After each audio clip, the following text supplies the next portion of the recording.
You're listening to another dark tale by Mr. DarXnights, where the quiet of the night hides the loudest secrets. Close your eyes and don't listen too closely to what's behind the walls. It was supposed to be just another cleanup job. A foreclosed house on the edge of a dead-end street, in a neighborhood that had long since surrendered to rot and silence. The kind of place people used to call quaint back in the early 90s. Now nothing more than a condemned shell of cracked vinyl siding, boarded up windows, and a patchy lawn choked with weeds. Mason Reynolds wasn't a paranormal investigator, a detective, or a filmmaker. He was a janitor, a property cleanup guy who got paid a flat rate to toss out whatever was left behind by families who'd either run out of money, run out of time, or just disappeared. He'd seen all kinds of trash in all kinds of places. Moldy couches, shattered TVs, cribs with something unmentionable growing inside. Nothing surprised him anymore until 1220 Madison Street. It was the silence that got to him first. Not the kind you expect in an empty house, but the sort that presses on your skin. Like the walls were listening, like the air had a memory. The house had been abandoned for at least a decade, but something, had preserved the atmosphere of unease like it was sealed in a jar. The moment he stepped inside, Mason knew this one would stick with him. He found the box on his second day, buried beneath a layer of plastic Halloween decorations and rotting newspaper bundles in the attic. A dusty wooden crate marked only with a single word, carved crudely into the side with a pocket knife. Watch. Inside the crate were 13 cassette tapes, each one numbered, labeled in shaky handwriting. The names were barely legible, smudged with time, but Mason could make out enough to notice something strange. They were all first names, all female, and most had dates next to them. The earliest was from 1984. The latest, 1993. He thought about throwing them out, thought about tossing the whole thing in the garbage bin and getting back to work. But curiosity, it itches in a way you can't scratch once it's under your skin. So he took them home. His girlfriend thought it was weird. Old junk. Who keeps tapes from the 80s? But Mason insisted it was historical, maybe even valuable. The kind of weird that collectors pay good money for. He dug his dad's old cassette player out of the closet and wiped the dust off. It groaned to life after a few tries, the motor wheezing, the spools sluggish. But it worked. Tape 1 was labeled Laura, June 1984. The static hit first. White noise that sounded like ocean waves crashing in a storm. Then came the voice. Shaky, young, teenage girl. Okay, it's on, I think. Hi, this is Laura. I'm recording this because Mrs. Finnegan said to keep notes for emergencies. And this was in the junk drawer. So yeah, I'm babysitting Timmy tonight. He's already asleep. House is big, kind of creepy. The clocks are loud. That's it, I guess. Oh, and there's a door in the hallway that doesn't open. Just stays locked. The recording was 22 minutes long. Most of it was mundane. She talked about microwave popcorn, her plans for a trip to the lake, her boyfriend. She sang a little bit, but then, the last 2 minutes, there was a noise, a bump, then another, then a pause. Okay, that was weird. I thought I heard scratching. It's coming from the walls, or maybe the vent. Maybe it's rats. A W. Okay, no, wait, I'm hearing it again. It's louder. I'm gonna check. The tape cut off mid-sentence. Mason rewound it, listened again, played it 4 more times. It always ended the same way. He wasn't sure what to make of it. Probably just a prank. Maybe some local kids messing around. Maybe a drama assignment. But something about her voice, her panic, felt too real. He looked up Laura Babysitter missing 1984 on the internet just to see. And there it was. Laura Finch, age 16, disappeared June 12, 1984, from a residence on Madison Street. Last seen babysitting a 4-year-old. The child was found unharmed, asleep in bed. Laura was never found. His stomach dropped. It wasn't just a tape. It wasn't just a story. It was real. Over the next few nights, Mason became obsessed. He played each tape in order, late into the night, in his darkened bedroom, the only light coming from the little red LED on the cassette player. He started writing down the names, dates, anything he could find. Tape 2 was Jenna, August 1985. This one was shorter, more static. She sounded distracted, scared even at the beginning. I don't like this house. The dad said not to go in the basement, but I keep hearing something down there, like humming or whispering. I know I'm not supposed to, but I'm going down there.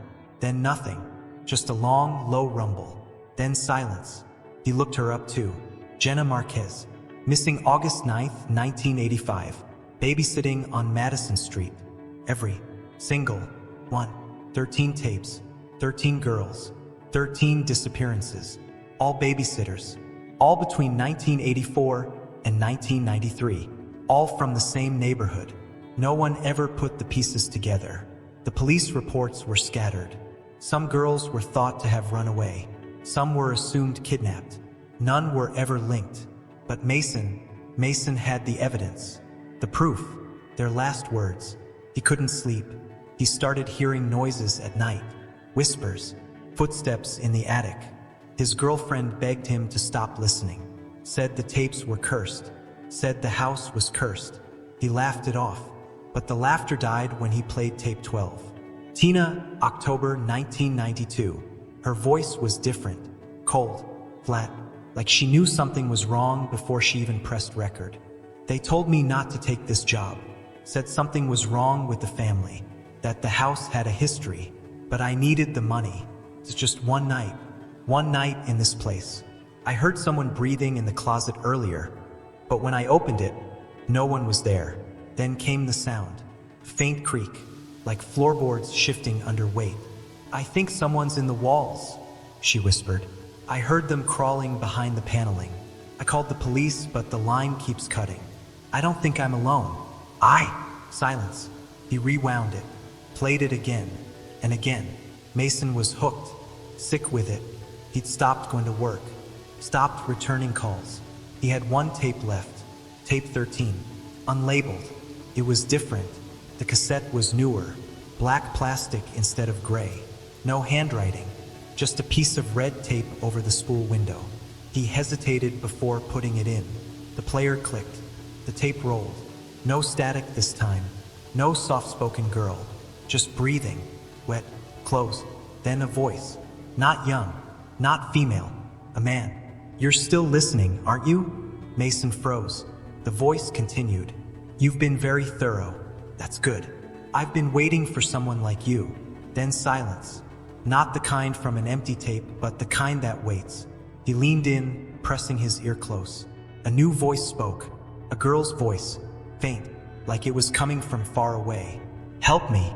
Then came the scratching. Not from the speaker. Not from the tape. From the walls. Mason turned, slowly. The sound followed. Scratching. Crawling. Like something dragging its nails through drywall. Then a whisper. From the wall directly behind him. You shouldn't have played the last tape. He tore the cassette from the player, ripping it free with shaking hands, hurling it across the room. The plastic shattered. Tape ribbons spilled across the floor like entrails. The scratching stopped. For now. That night, Mason didn't sleep. He sat with the lights on, the TV blaring static he didn't dare turn off. Every creak of the house made him flinch. Every shadow seemed to pulse and shift. In the morning, the box was gone. He searched the entire apartment. Nothing. No tapes. No crate. No record they'd ever existed. His girlfriend left him that day. Said he'd changed.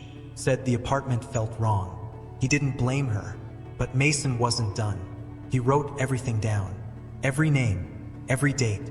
He printed the photos, copied the newspaper articles. Made sure someone would know in case he disappeared too. Because sometimes when he closes his eyes, he can still hear it.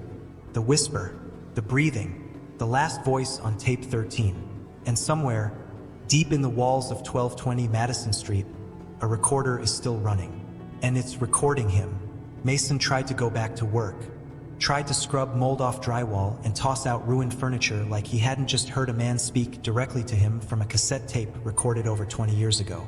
But even the sound of the broom scratching against tile made his skin crawl now. The silence between those sweeps, even worse, because sometimes in those quiet moments he swore he heard it again. Breathing, just behind him. It wasn't just paranoia. The tapes had done something to him, opened something. The crate was gone, yes, but the memories of those voices stayed. And worse, he had begun dreaming in static. Every night, always the same dream. He's inside the house at 1220 Madison. Only it's not the version he cleaned. It's lived in. Old furniture, toys on the floor, a woman humming in the kitchen out of sight. Then the sound of a tape clicking into place. A girl's voice, one of the tapes, any of them, different every time. Then he turns, and there's a hole in the wall. A small opening, no larger than a fist, with wires and insulation sticking out like raw nerves. But there's an eye in there, watching him. It blinks. Then he wakes up, sweating, and the humming follows him for hours. He told himself it was just mental residue. He binged on something too dark. True crime did that to people all the time. But the dream didn't stop. In fact, it became clearer. He started seeing furniture details. A picture on the mantel. A stain in the carpet shaped like a hand. And that eye in the wall, it wasn't human. Eventually, Mason stopped trying to fight it. He gave in. If the crate had vanished, fine. He didn't need the tapes anymore. He had recordings on his phone. He had notes, files, screenshots of every article.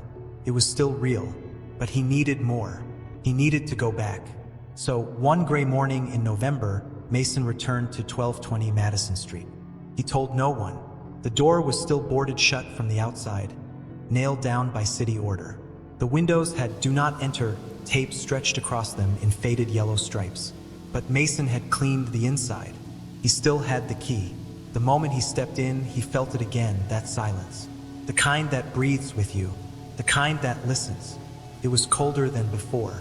He didn't say a word, didn't call out, just moved slowly through the house, letting it all settle around him. His boots creaked against the warped hardwood. Dust hung in the air like fog, caught in the light from the crack between the boards. He reached the living room, and there, sitting right in the center of the floor, was the crate, untouched, just as he found it the first time. 13 cassettes, labels intact, the final tape still broken, its reel half spilled like something gutted and left to rot. His throat tightened. He hadn't brought it back. No one had. It had returned on its own. And this time, something else was tucked beneath it. An envelope, unmarked, old paper yellowed around the edges. Inside were photographs, Polaroids, dozens of them, and every single one showed a girl sitting on a couch, holding a tape recorder in her lap. All of them smiling, all of them looking slightly off to the side, as if someone was standing just out of frame. He flipped through them slowly, name after name, one photo per girl. But the last photo wasn't a girl. It was a wall, just drywall, a faded wallpaper pattern with small faded blue stars. There was a crack in it, and something watching through that crack. Mason's fingers went numb. The picture had been taken from inside the house. He looked up, scanning the living room. The walls had been stripped of wallpaper years ago during renovation, but the pattern lingered in places. He moved closer to one, then stopped. There it was, that same crack, same height, same angle. He dropped the photo and leaned in. The hair on the back of his neck prickled. He could hear something, faint, distant, a slow, rhythmic tapping. He placed his ear against the wall. The tapping stopped. A whisper bloomed into his skull. "Mason!"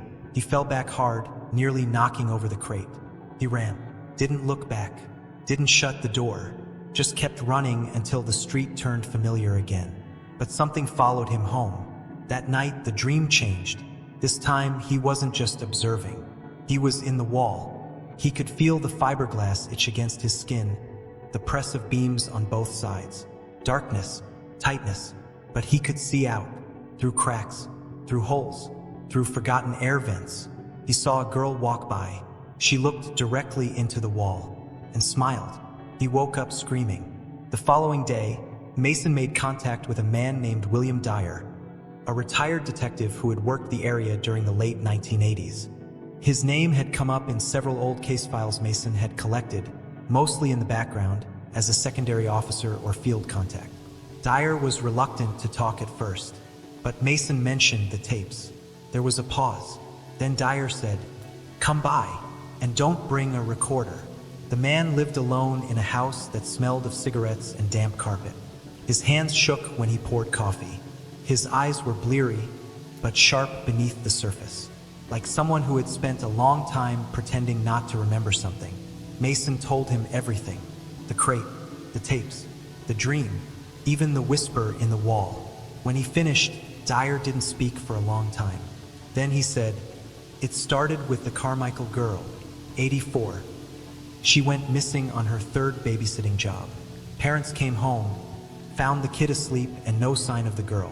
That was the first one I worked. Nobody noticed the pattern then, but by 88 I did. All girls, all babysitters, all from this one area. Never a break-in, never a witness. We thought maybe it was the families, or a ring, or something worse." He looked toward the window even though the blinds were drawn. "But I kept digging, and I found something." Mason leaned in. There was one address that showed up more than once. A house that was listed in 2 different cases under 2 different names. Parents rotated, tenants rotated, but the address stayed. 1220 Madison. Mason's blood chilled. "I tried to open a formal investigation," Dyer continued. "Tried to convince my captain there was a connection, but the files disappeared. Not transferred, not sealed, gone, like they'd never existed." He got up, walked to a filing cabinet and pulled out a manila folder. "I kept copies.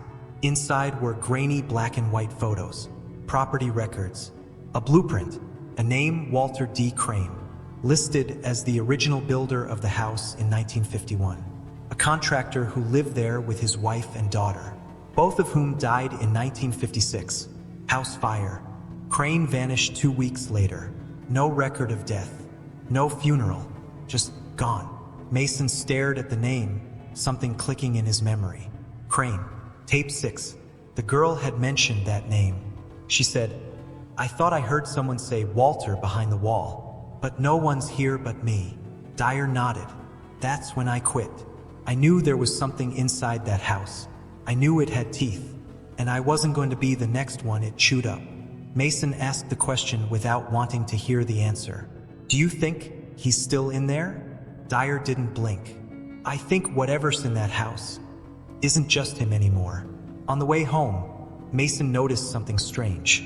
Every streetlight he passed flickered out, one by one, as if something was following just a few steps behind.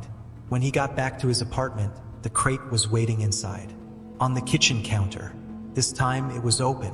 All the tapes were gone, except one. It wasn't labeled. It was playing, but not in the cassette player. On his phone, which was powered off. The speaker hissed. Then a voice whispered, "This is your tape now." And the scratching began again, from inside his walls. "You're listening to Another Nightmare by Mr. DarXnights. When the tape begins playing, don't press stop. It doesn't want to start over. It wants to finish what it began." The tape was playing on its own. The phone was off. Mason had checked it twice, but the voice came through clearly, whispering at first, then slowly growing louder. A girl's voice, shaky, desperate. "Is anyone there? I'm in the house. Can't get out. Please, he's in the walls. I hear him. I hear him." Then static. Then a man humming. The same humming Mason had heard in his dreams. It echoed through the apartment now, even after the phone fell silent. It wasn't coming from the speaker anymore. It was coming from inside the vents. Mason stood frozen. He didn't breathe, didn't blink. He watched the air vent above his bedroom door.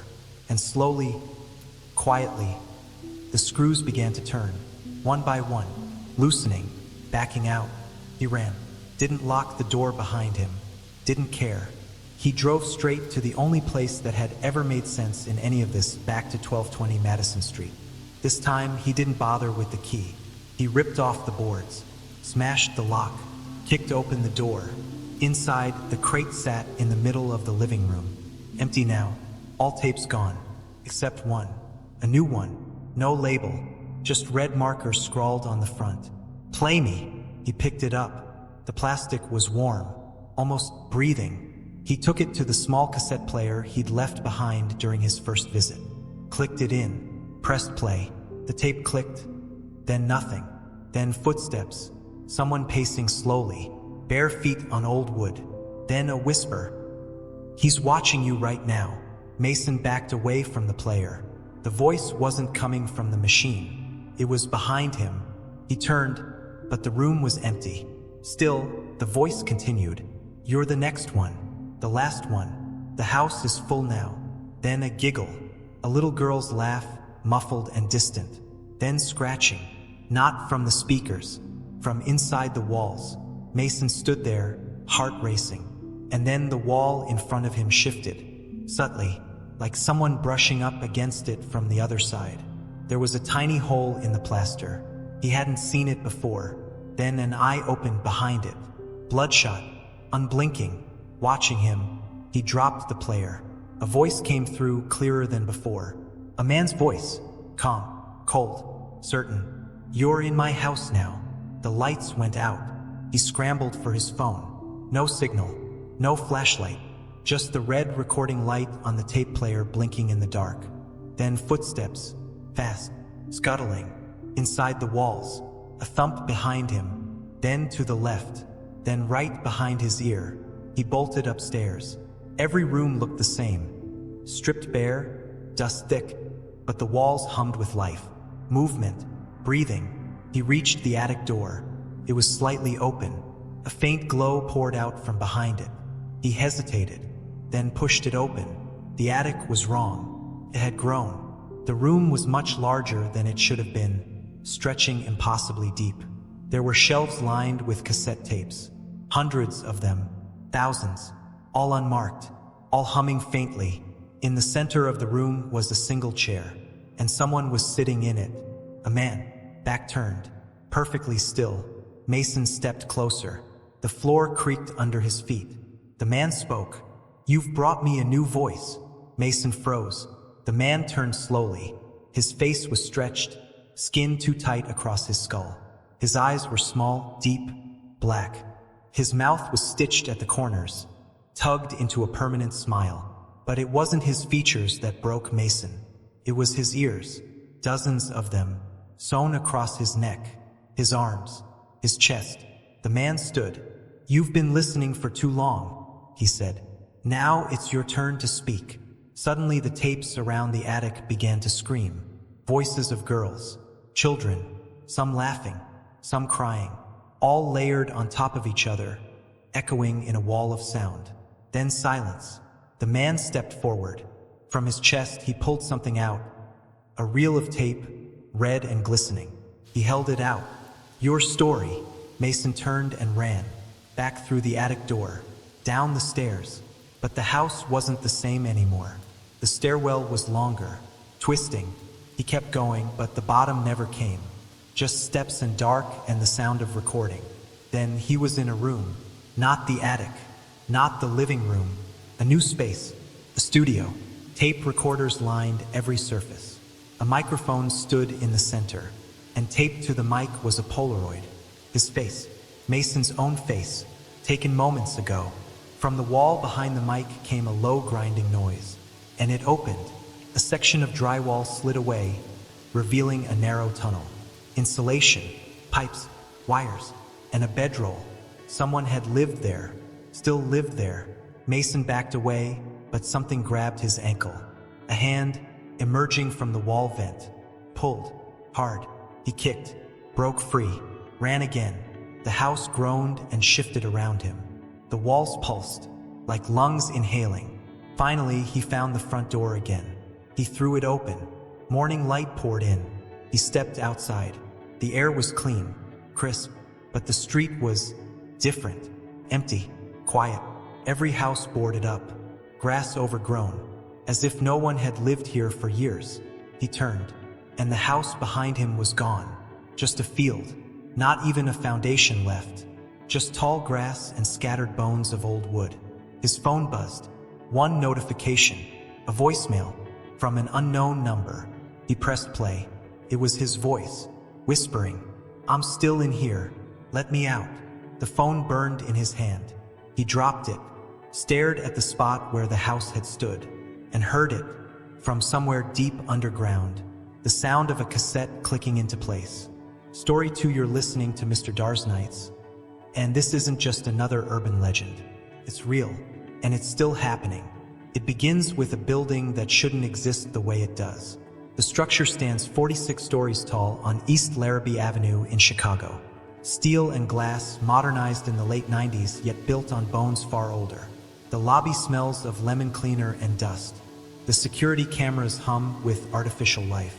But the real story doesn't start in the lobby. It starts in the elevator. There are 45 buttons inside, labeled 1 through 12, then skipping to 14. A standard omission, most say. Superstition. No 13th floor, except there is one. Room 1306. It appears nowhere on leasing records, nowhere on the building directory, but it's there. The tenants who rented that room, they never stayed long, and they never left. Not officially. Their names turned up on missing persons lists, their belongings left behind as if they'd been raptured, food half-eaten, water still running, phones open with 911 typed out but never sent. It was a ghost pattern, and it pulled me in. My name's Elliot Reed, true crime journalist. 2 decades covering serial killers, cold cases, strange disappearances. But this was different. It came to me through a tip from a retired dispatcher named Carol Voss. She found me through my work on the Lakeview drownings. Her message was short. Room 1306, East Larrabee. The calls never went through, but I heard them. Help, that was it. I tracked her down. She was living in a nursing home just outside Chicago, suffering from the early stages of dementia, but clear enough to repeat the same thing over and over. They screamed, couldn't reach them. I played the tapes again. The time codes don't match. One girl, she was calling from 1306, but we didn't have a 13th floor. I asked her for the tapes. She said they were gone, taken, by a man in a building uniform with no face. I wrote it off as illness, stress, but the next day she was dead. No autopsy, no warning. Her body cremated without consent. The nursing home said it was in the will, but her son never signed off. That's when I started digging deeper. The building, Holloway Towers, was owned by a property trust called Kilburn Holdings. Shell companies, P.O. boxes, nothing traceable. The earliest blueprints, though, those told a different story. In 1968, the building had 46 floors, not 45, and floor 13 wasn't skipped. It was sealed. After 1971, the same year a serial killer named Everett Kane was killed by SWAT during a standoff. His final known address? Apartment 1306, Holloway Towers. The official report said he was neutralized during a failed arrest attempt. But no photos, no body, no autopsy, like he never existed. The deeper I went, the more unsettling it became. 5 tenants had gone missing over a span of 30 years, 2 in the late 80s, 1 in 2003, 1 in 2010, and the last in 2019. All lived in room 1306. None had records of signing a lease. None of their phones successfully made a 911 connection, but every single one typed it out. Screenshots found. Videos ended mid-call. No trace afterward. The police never investigated the room. It didn't exist, they said, but I knew better. I went to the building myself, pretended to be looking for a friend, talked to the doorman, a guy named Terry. He laughed when I mentioned the 13th floor. If it's there, buddy, I ain't seen it. Elevators skip right past it. But the service elevator, now that was different. In the basement, tucked behind a boiler room, I found it. Unmarked, older, still functional. The panel inside was faded, numbers scratched, many of the buttons dulled by time. But 13 was there. No label, just a faint outline where the number once was. I pressed it. Nothing happened until I turned the key. I don't know why I did it. Maybe out of instinct, maybe something else. A maintenance key left hanging by the door caught my eye. Fit the panel. When I turned it and pressed the button again, the elevator moved. But not up, down. Below the basement, the light flickered. Then the elevator stopped with a soft jolt. The door didn't open, but a sound filtered in through the vents. A dial tone. Then, 911. What's your emergency? It was a woman's voice, weak, fading, repeating over and over. Hello? Hello? I'm in room 1306. I don't know where I am. Please help me. I think someone's watching me. Then a slam. The call cut out. Static. And then breathing. Right next to my ear. Inside the elevator. I spun around. It was empty. I hit the button to go back up. Any button. But none of them responded. The elevator just stayed there. Trapped between floors. Then something scraped against the outer door. Like fingernails on metal. It moved slowly downward, drawing a line. I backed up. Pulled out my recorder. My phone. No signal. No response. Then the elevator moved again. Up this time. Fast. It stopped with a harsh jerk at what should have been floor 14. But when the doors opened, I wasn't in the same building anymore. The hallway stretched on too far. The carpeting changed, brown and gold, patterned like an old motel. Wallpaper peeling. The air stale. Lights flickering above me. And the room numbers all started with 13. 1303. It was there. It was real. I walked slowly, every step making the floor creak in unnatural ways. When I reached 1306, the door was slightly open. Inside, the room looked untouched. Furniture wrapped in plastic. No dust, no decay, just waiting. There was a rotary phone on the side table. Its cord was severed, but it was ringing. I picked it up. Nothing. Then a whisper. "You shouldn't be here." The line went dead. So did the lights. The door behind me slammed shut. Locked. Something moved in the shadows across the room. A tall figure. Gone. His face covered by a cloth sack tied at the neck. He didn't move. Just watched. Then he stepped toward me. I backed away, slamming into the door. It wouldn't open. He raised his hand and pointed. Not at me. At the phone. It rang again. I answered it. This time it wasn't a voice. It was screaming. Dozens of voices overlapping, shrieking through the line. Then a mechanical click. And silence.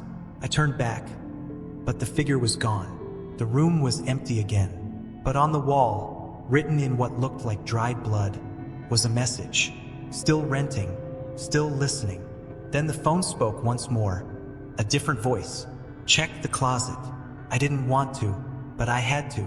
I opened the closet slowly. Inside was a reel-to-reel tape recorder. Still spinning.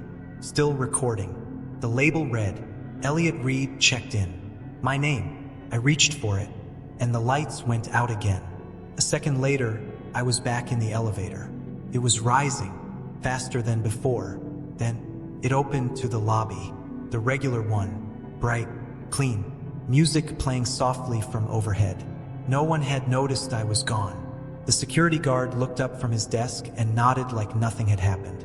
I walked outside, heart pounding. Pulled out my phone. A voicemail notification. No caller ID. Played it. It was my voice. Breathless. Terrified. Whispering. I'm in 1306. Don't come. He's still here. But I'd never recorded it. Hadn't said a word the entire time. And then, static. Then the elevator dinged behind me. Empty. But the light over it read, 13. It went out. It started the moment I stepped outside. Something followed me home. I didn't notice it right away, not in the usual sense. There were no shadows in the mirror, no footsteps behind me, no cold chill down my spine, just an unnatural stillness. My apartment felt unfamiliar when I returned, like a hotel room I'd never stayed in. The lights hummed louder than usual. The air didn't smell like anything. My couch felt different. Too stiff, too untouched, like it had been replaced. I checked the thermostat, 66 degrees. I always kept it at 70. That's when I saw the note. Folded once, sitting neatly on my kitchen counter. I hadn't written it. I hadn't left it. It said only this, you brought it back with you.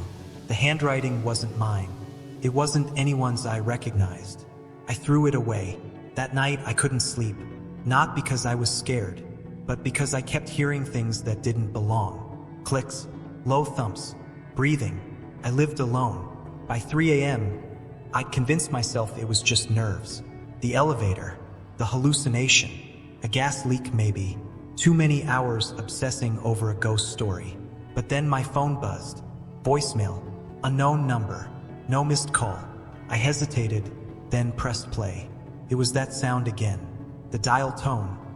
But this time, layered beneath it, crying. A woman. Faint, desperate. And then she said it. I'm still in 1306. I never left. I froze. It wasn't a recording. It was live. Like she was trapped there. Like she was watching me now. I turned off the phone and threw it across the room. Next morning, I got in touch with a contact, Ray Delgado, ex-building inspector, now a freelance consultant for real estate cases. He owed me a favor from a story I'd buried for him years ago. I didn't tell him everything, just said I was looking into strange infrastructure anomalies, possible fraud. I asked if he could find original blueprints or maintenance logs from Holloway Towers. He hesitated, then said something I didn't expect. That building's cursed, man.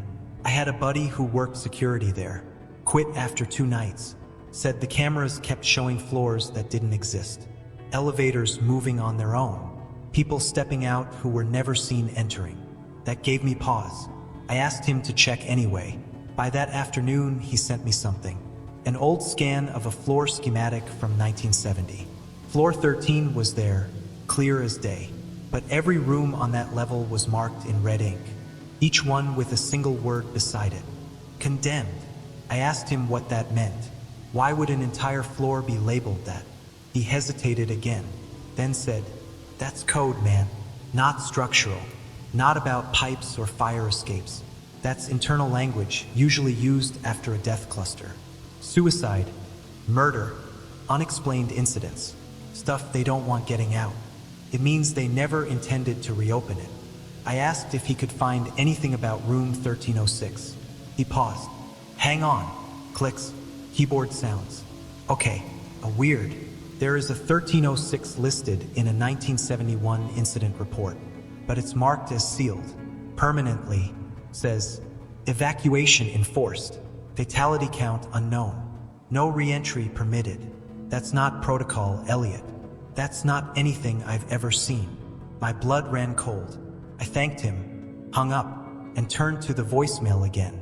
It had disappeared. No trace. My call log showed nothing, but in its place was a new photo in my gallery. I hadn't taken it.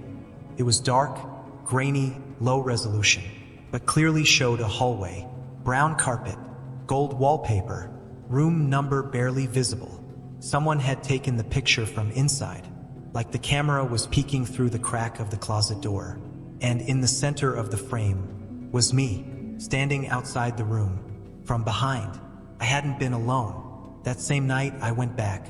I know what you're thinking. Why? Because stories like this don't get told if you run. They swallow you. Only way out is through. I waited until after midnight, parked on a side street, slipped into the loading dock behind the building. Same service elevator, same key. This time, the number 13 was already glowing. I stepped in. The ride was silent, felt longer. The elevator groaned with age. Then the doors opened, but the hallway had changed.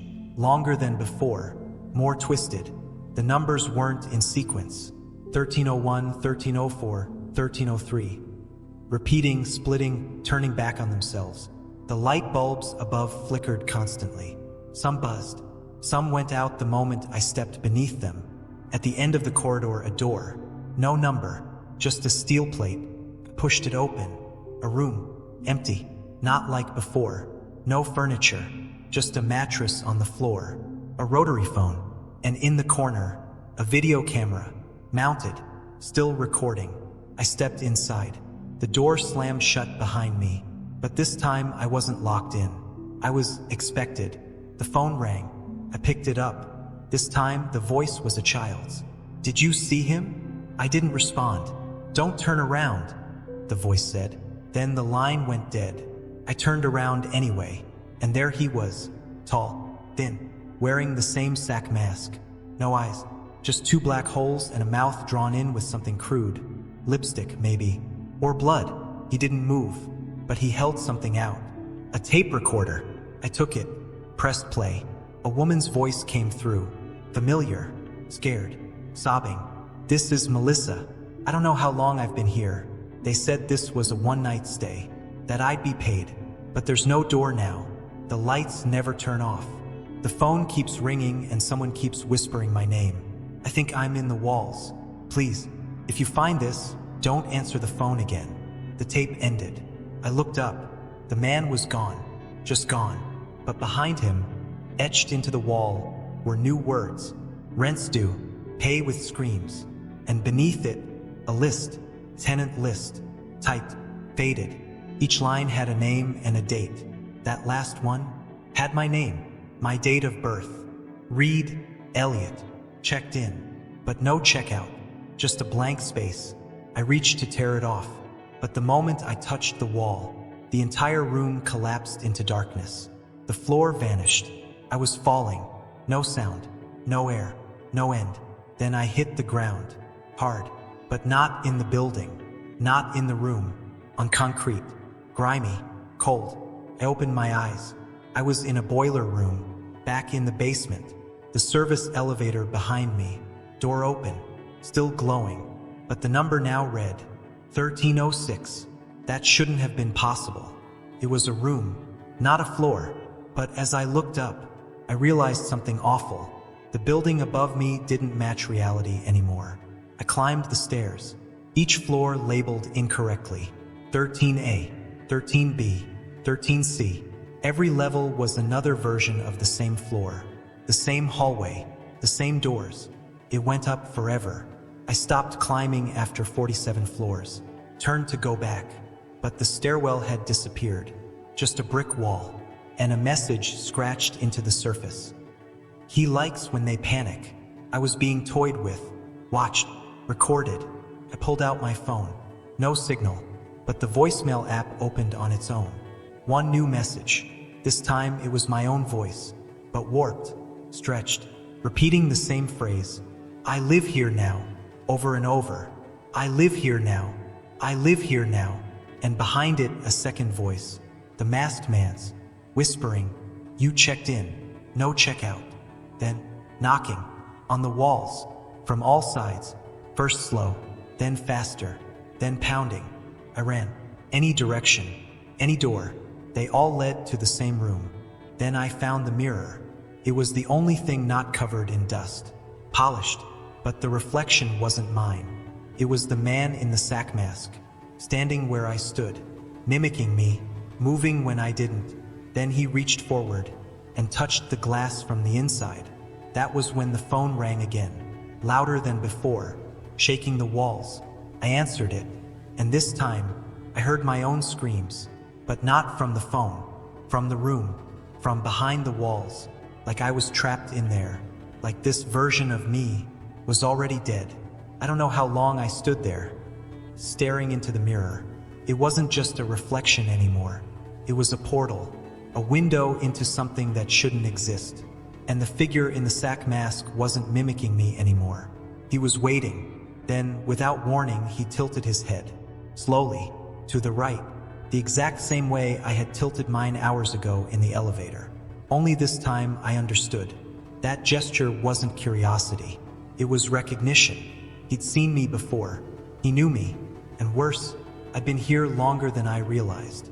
The walls behind me pulsed, like lungs expanding and contracting. The room no longer felt like a place. It was alive. The corners curled, folding inward like the space was trying to swallow itself. Then came the sound again, the phone ringing, but this time dozens of them, layered. Phones ringing from the mattress, the walls, the ceiling light, even inside the television. An old black and white box that hadn't been on before, all ringing in sync. And beneath the ringing of footsteps, dozens of them, in the hallway, pacing, some running, some dragging. I pressed my ear against the wall. Voices, all whispering, chanting the same line. Don't check in, don't check in, don't check in. And over all of them, one voice louder than the rest. Too late. The door swung open by itself. The hallway beyond was pitch black, but something moved in the dark. I stepped forward, slowly. As I crossed the threshold, the hallway stretched, visibly, impossibly. Lights passed overhead, one by one, blinking on as I walked. Then I saw her, Melissa, the woman from the recording. She stood at the end of the hallway, barefoot, in a hospital gown soaked in something dark. Her eyes were wide. Her lips didn't move, but I heard her voice in my head. "He's almost done with me. You're next." And then she dissolved into dust. Just like that, gone. Only the sound of the elevator remained now, dinging somewhere in the distance, growing louder. I walked toward it, unsure if I was awake anymore. When I reached the elevator, the doors slid open. Inside, the masked man stood, motionless, but this time he wasn't alone. Lining the back wall of the elevator were photos, hundreds of them, faces, men, women, children. Some were recent, some looked like they were taken decades ago. And right in the center was me, the same picture from my phone. Only now my face was scratched out with deep red ink. Beneath it, in slanted handwriting, "Last tenant." The masked man stepped out. The moment his foot hit the carpet, the elevator snapped shut behind him and vanished into the wall. No doors, no seams, just solid surface. We were alone. He didn't chase me, didn't lunge. He watched, and then turned, gestured to a door down the hall I hadn't noticed before. Room 1371. There was number 1371, not by any building standard, but the number was printed clearly in gold. I opened the door. Inside was a replica of my apartment, down to the mug on the kitchen counter, the hoodie I left on the couch, my laptop open, still showing my last Google search. Room 1306, missing persons. But this version was wrong. The walls were too white, the shadows too dark. Every time I blinked, something shifted. The photos on the wall, the position of the light switch. The view from the window showed floor 13, the same hallway I had just left. I turned to the masked man. He didn't follow me in. He stood in the doorway and waited. I approached him, close enough to reach for the mask. He didn't resist, pulled it off, and saw my own face, but not the one I knew. Older, sunken, eyes black, lips split at the corners. A version of me that had been here for decades. I stumbled back, tripped over the coffee table, fell to the floor, and when I looked up again, he was gone. The door was gone, the hallway gone, just me, alone, in the same room, forever. That's when the whispers returned, louder, all around me, and this time they weren't begging. They were celebrating, repeating, "Welcome home," over and over. Then the lights shut off, and I understood. Room 1306 wasn't a place. It was a role, and I had become it.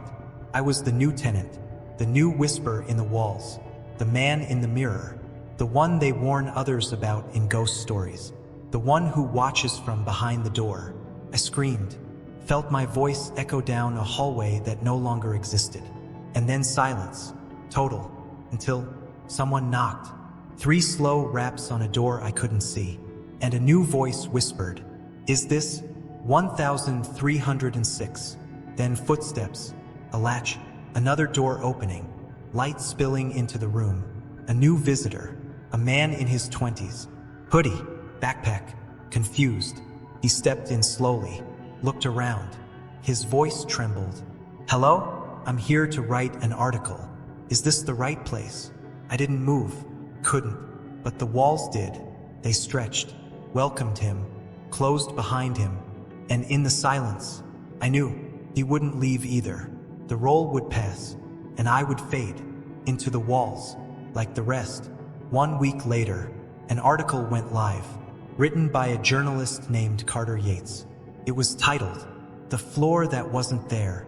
He detailed everything, photos, names, statements from families, even a quote from someone he met briefly, a former reporter named Elliot Reed, who he said looked haunted and warned him not to go up there. But Carter never published a part of the article, the part he deleted at the last minute. The voicemail, the one he got 2 days after visiting the building. A static-filled message.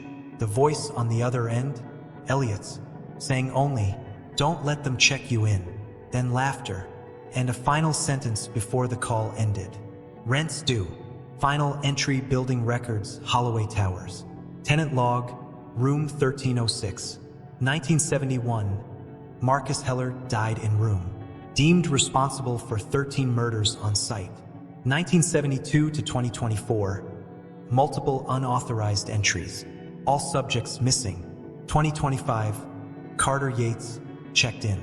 Next occupant, pending. And at the bottom of the document, a scrawled phrase in red ink. Some tenants never leave. They just wait for the next knock.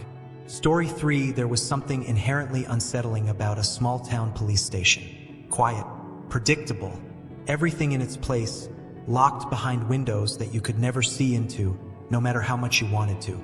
But there were times, rare moments, when that stillness broke, like the thin, hesitant hum of a forgotten record coming to life. A record that no one ever intended to play. It started quietly, almost unnoticeably. A glitch in the system. That was the explanation the officers first gave it. The monitors flickered. The Bodycam footage from an old case would start playing again on its own, just after midnight. First, they shrugged it off. No one had touched the files. No one had even been in the evidence room for days. The footage, though, it played like it always had, under the watch of the security cameras and the mundane ticking of clocks. But there was one case, one recording that stuck with Officer Daniels like a needle to the skin. It was the Riker case, a case from 1995. The Bodycam footage from that night had been submitted into the department's evidence room, as was the usual practice. It wasn't an open case. No, it had gone cold years ago. A small, rural town in the middle of nowhere, where nothing much happened. But in 1995, they had discovered the body of Emily Riker, a 12-year-old girl, strangled in her own bedroom. The investigation had gone nowhere. The family had mourned, and the case had eventually faded into the back of the filing cabinets like a forgotten relic. But it wasn't the details of the case that haunted Daniels. It was the way the footage had begun to play again, as if it had never truly been put to rest. The first time Daniels had noticed the Bodycam footage playing by itself, he was pulling a late shift, sorting through old files. The evidence room had always been a place of strange air, a heaviness that hung thick with time, dust, and forgotten secrets. It was a tight space, barely enough room to move around the metal shelves stacked high with boxes, each one filled with unsolved cases, closed files, old reports. It smelled of leather and old paper, a sharp scent of something buried in the past. Daniels had just sat down when the hum of the computer startled him. The monitor blinked to life, and there it was, the familiar grainy footage of the night Emily Riker had been found. He had never forgotten it.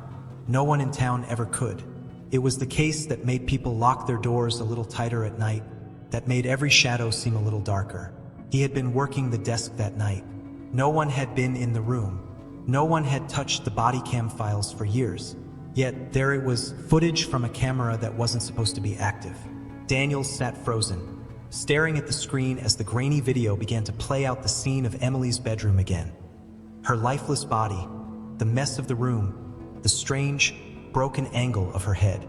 But this time, it wasn't the same footage he remembered. It wasn't the same at all. The camera, positioned at the edge of the doorway, showed Emily's body sprawled across the bed, her limbs bent unnaturally, like someone had staged her. The officers who had responded to the scene were talking in hushed voices, moving through the room with the quiet intensity of those who didn't want to disturb the dead. But there was something odd about the footage this time, something off. There was a voice, a whisper. Daniels leaned in closer to the screen, straining his ears. At first, it was just faint static. But as the video progressed, it became clearer. A faint voice, high-pitched, almost childlike, singing a tune. It was barely audible, but it was there. A child's song. The same song he'd heard from the police radio a few weeks ago when he'd gotten a strange, cryptic call late at night. The same song that had been looping over and over again in his mind since he'd first heard it. A lullaby. He felt his throat tighten. He reached for the volume button on the monitor, but just before he could turn it up, the video cut off, leaving only the quiet hum of the fluorescent lights above him. The screen went blank. Daniels stood there for a moment, frozen.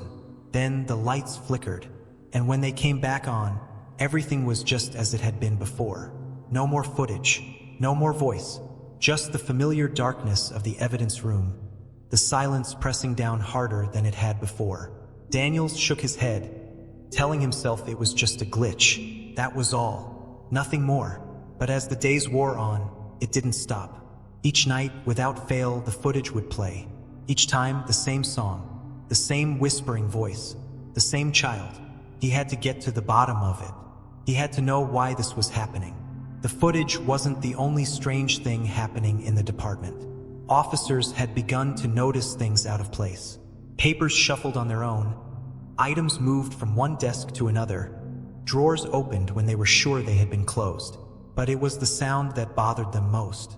The whispers, the voice. It was subtle at first, but then it started to build, growing louder, clearer, more frantic. One evening, Daniels decided he couldn't ignore it anymore. He made his way back to the evidence room, determined to see the footage again, this time with a recorder in hand to capture whatever was going on. He was prepared for anything, but what he found wasn't what he expected. The Bodycam footage was playing again, but it wasn't just Emily Riker's case anymore. It was every unsolved case, every murder, every tragedy that had occurred in the town, every crime that had never been solved. They all started playing at once, overlapping, voices bleeding into each other. And then, amidst the noise, there was something that froze Daniels in his tracks. The sound of a woman sobbing, louder than the rest, desperate, almost pleading. A woman's voice, barely audible at first, began speaking, begging for someone, anyone, to listen. Please, help me find the knife. The hairs on the back of Daniel's neck stood up. The knife. The sound of the voice was coming from Emily's Bodycam footage. The very same footage that had started this all. It was as if the camera had recorded something it wasn't supposed to. Something the police officers who had been there didn't hear at the time. He stood there, horrified, as the footage played on. The sound of a child singing the same lullaby echoed through the room, the words now clearer. Rock-a-bye, baby, on the treetop. And then, amidst it all, a single chilling line. You kept it. You never knew. Daniels swallowed hard. The words didn't make sense, but they were there, undeniable. The voices, the whispers, they were all coming from the same place. The evidence room, the murder weapon, the cursed knife, the one they hadn't even realized was still in the evidence room, locked away for all these years. The one that was now replaying the final moments of the victims. The knife that never stopped killing. Officer Daniels couldn't shake the chill that crawled over him as he stood in the evidence room. The last lingering echoes of that haunting voice still reverberating in his head. He had seen plenty of strange things in his career, things that defied explanation, but nothing like this. This wasn't just a glitch in the system. This wasn't some innocent mistake. The footage, the voices, the whispers. It all felt deliberate, like something was trying to reach out from the past, forcing him to pay attention to what had been buried for so long. That night, the officers had gathered in the break room to try and make sense of it all. Daniels had told them about the footage, the voices, the eerie song. Some of the younger officers had laughed it off, chalking it up to stress or fatigue. Others, like Officer Harris, looked at him with the same deep skepticism that they reserved for every unsolved case. But it was Sergeant McAllister who spoke with the most concern. That's not just a coincidence, McAllister had said, his voice low and heavy. Something's off about this, Daniels. I've been here long enough to know when something's wrong. Daniels nodded, feeling the weight of McAllister's words pressed down on him. The evidence room had always been a place of disquiet, but it had never felt like this. Not until now. The department's technicians had been quick to check the systems after Daniels reported the glitches, but everything had come back normal. No faults in the system, no unexplained activity. And yet, the footage continued to play by itself, night after night, each time with new, more disturbing details. The whispers grew louder, clearer, and always the same voice, singing that haunting lullaby. Rock-a-bye, baby. Daniels had become obsessed. He couldn't get the song out of his head. It wasn't just some forgotten tune. No, it was more than that. It was a call. A beckoning, a reminder of something left undone, a warning. The voice wasn't just a random glitch in the footage. It was something, someone trying to tell him something. But what? As the days passed, Daniels found himself returning to the evidence room each night, hoping to uncover something, anything, that could explain the footage. He had already gone through every case file in the department, looking for patterns, something that tied them together, but found nothing out of the ordinary. Every single one of the cold cases seemed like another forgotten story, until the footage started playing. Tonight, Daniels wasn't going to rely on the footage alone. He had something else in mind. He'd seen the way the other officers looked at him, some with concern, others with disbelief, and he knew what they were thinking. That he was losing his grip on reality, that he was letting the oddities of the station get to him. But Daniels wasn't about to back down. With a slow breath, he grabbed his flashlight and headed for the evidence room. The fluorescent lights flickered overhead as he walked down the dim corridor. The air smelled stale, and the silence was deafening.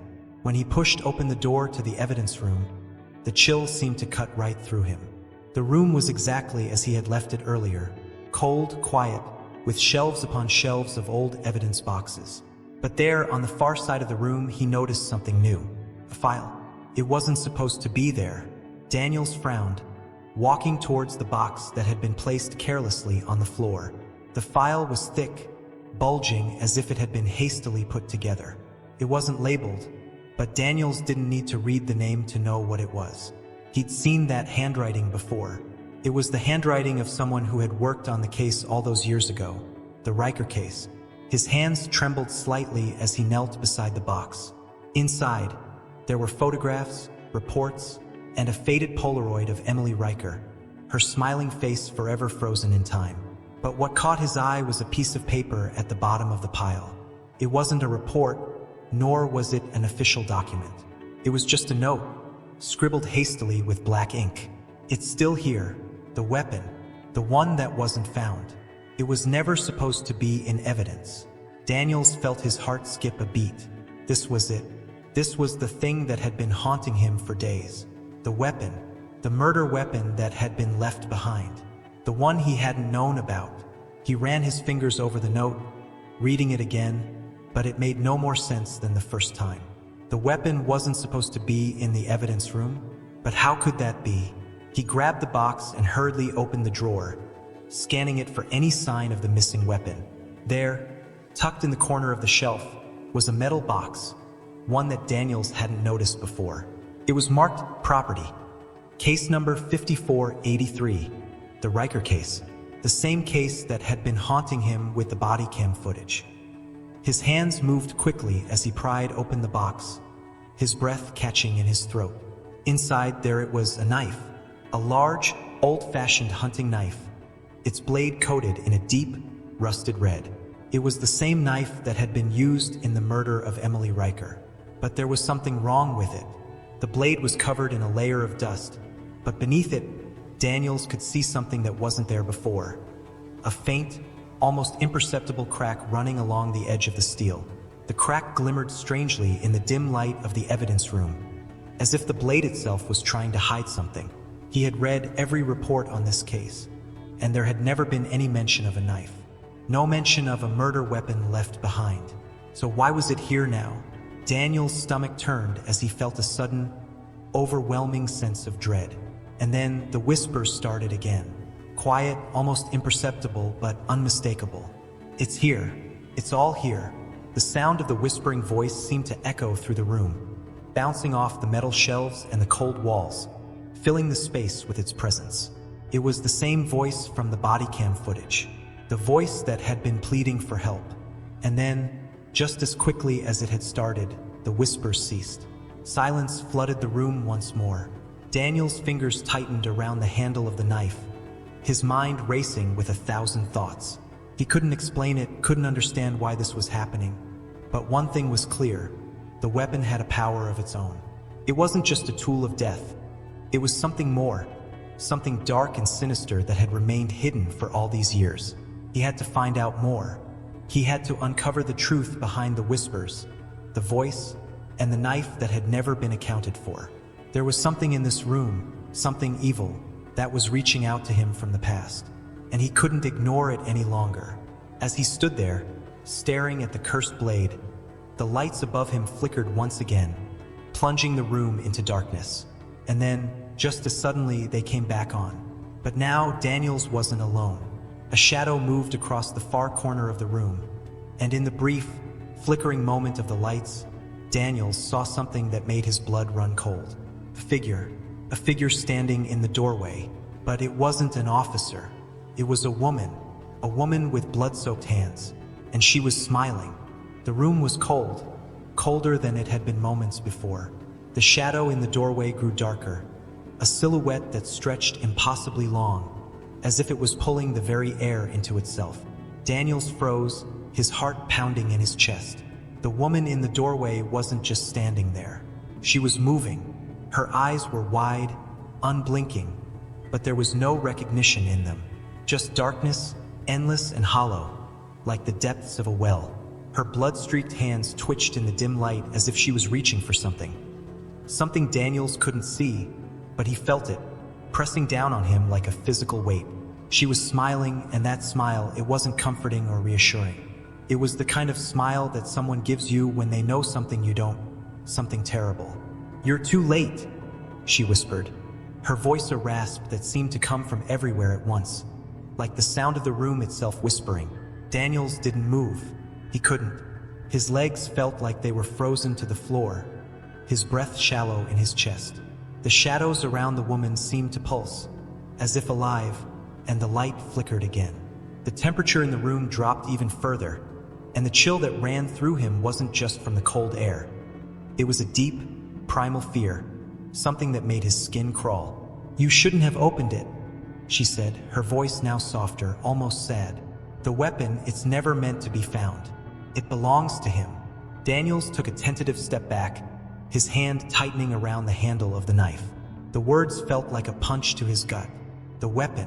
He thought he understood it now, but the deeper he went, the less clear everything became. What was this woman? And who was the him she was talking about?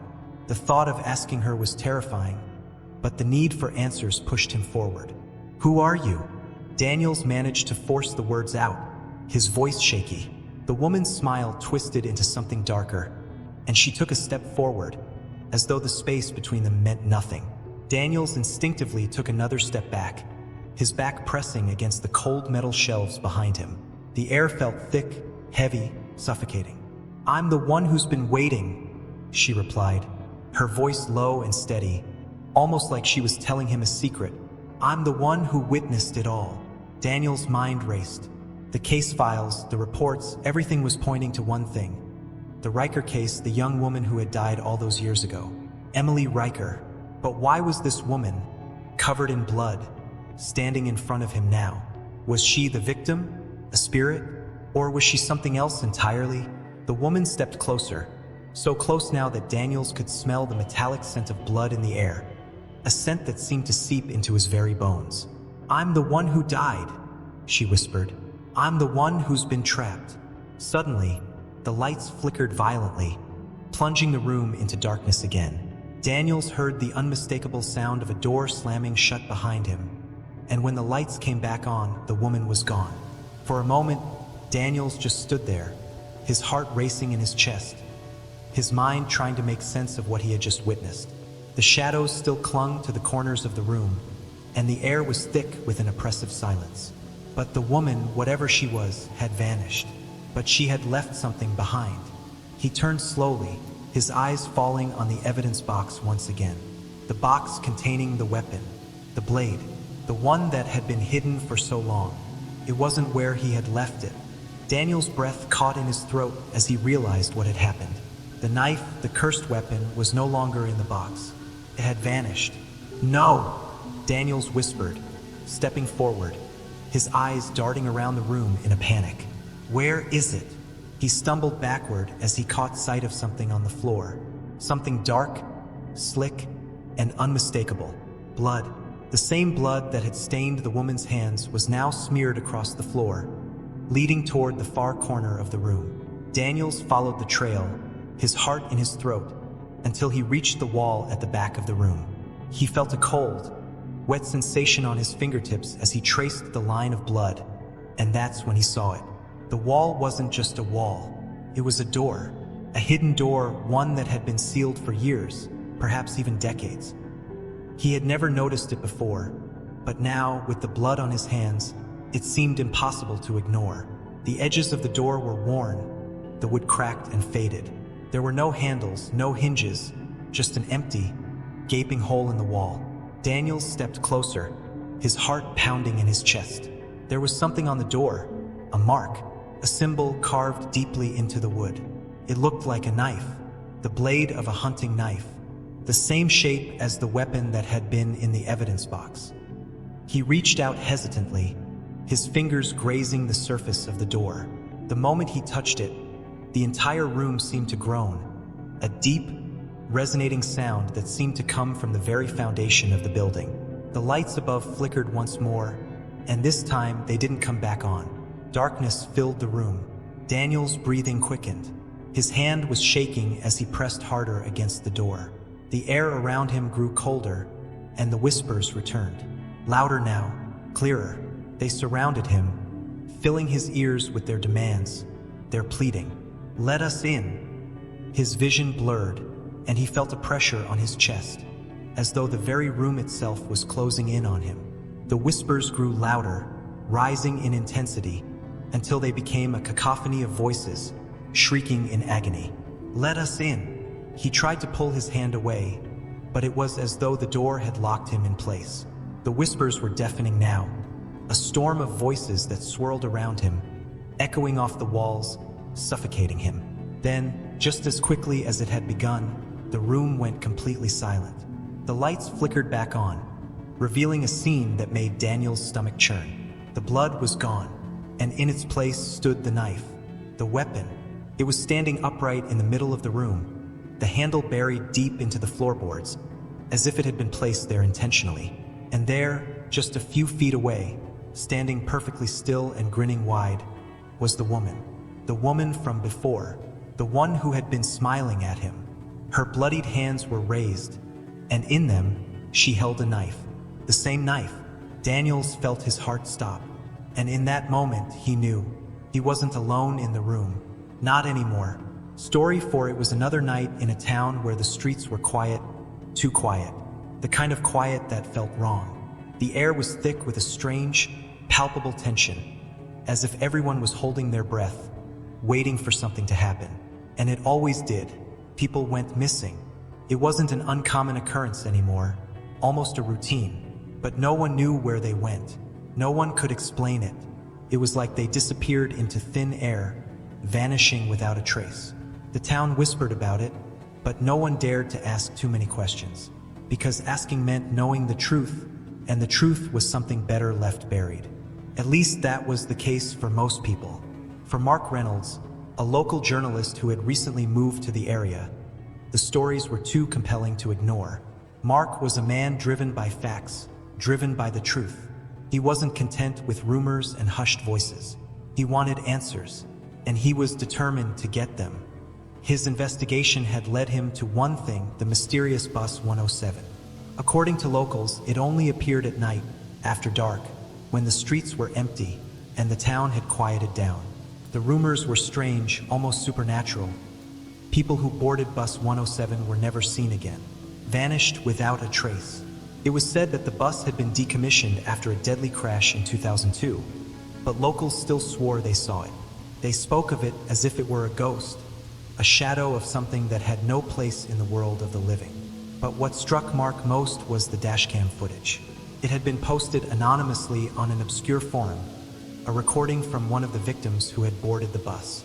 The footage showed nothing remarkable at first, just an empty bus at night, the eerie glow of the streetlights reflecting off the windows. But then, something strange happened. The camera caught the driver, an old man whose face was hidden by the shadow of his cap. He sat behind the wheel, his hands gripping the steering wheel tightly, and his eyes never seemed to blink. But it wasn't the driver that caught Mark's attention. It was the figure standing in the aisle. The figure was tall, unnaturally so, and though the dashcam footage was grainy, Mark could make out the outline of someone, standing there, moving in a way that didn't seem natural. It was as if the figure was frozen in time, existing in a place where it didn't belong. And then the video cut off, Mark had to know more. He couldn't let it go. Something about this bus, this shadow that haunted the streets, called to him. Maybe it was his journalistic instincts, or maybe it was the pull of something darker, something beyond his understanding. Either way, he knew he had to find it. He had to board bus 107 and see where it led. But as he began to dig deeper, the more he realized how little he knew. The more questions he asked, the more questions there were. And the more people told him to stop. His first night out on the streets of the town was like stepping into a different world. The streets were empty, save for the occasional car that passed by in a blur of headlights. He stood at the bus stop, watching the darkened streets stretch out in front of him. The air felt heavy, like it was pregnant with anticipation. Every sound seemed amplified, every rustle in the wind too loud.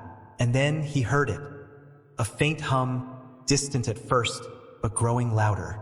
It was the sound of an engine. His heart raced, and he squinted down the road, barely able to make out the shape of a bus approaching in the distance. Mark's eyes narrowed. The lights flickered as the bus grew nearer, and for a moment, he thought he could see something strange in the windows. Faint silhouettes, moving shapes. But as the bus came closer, the figures vanished, leaving the bus seemingly empty. Stopped in front of him.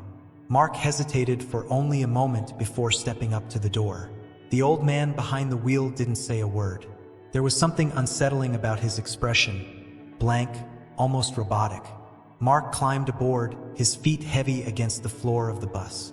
As he made his way to an empty seat, he noticed the strange hum of the engine, the odd flickering of the overhead lights.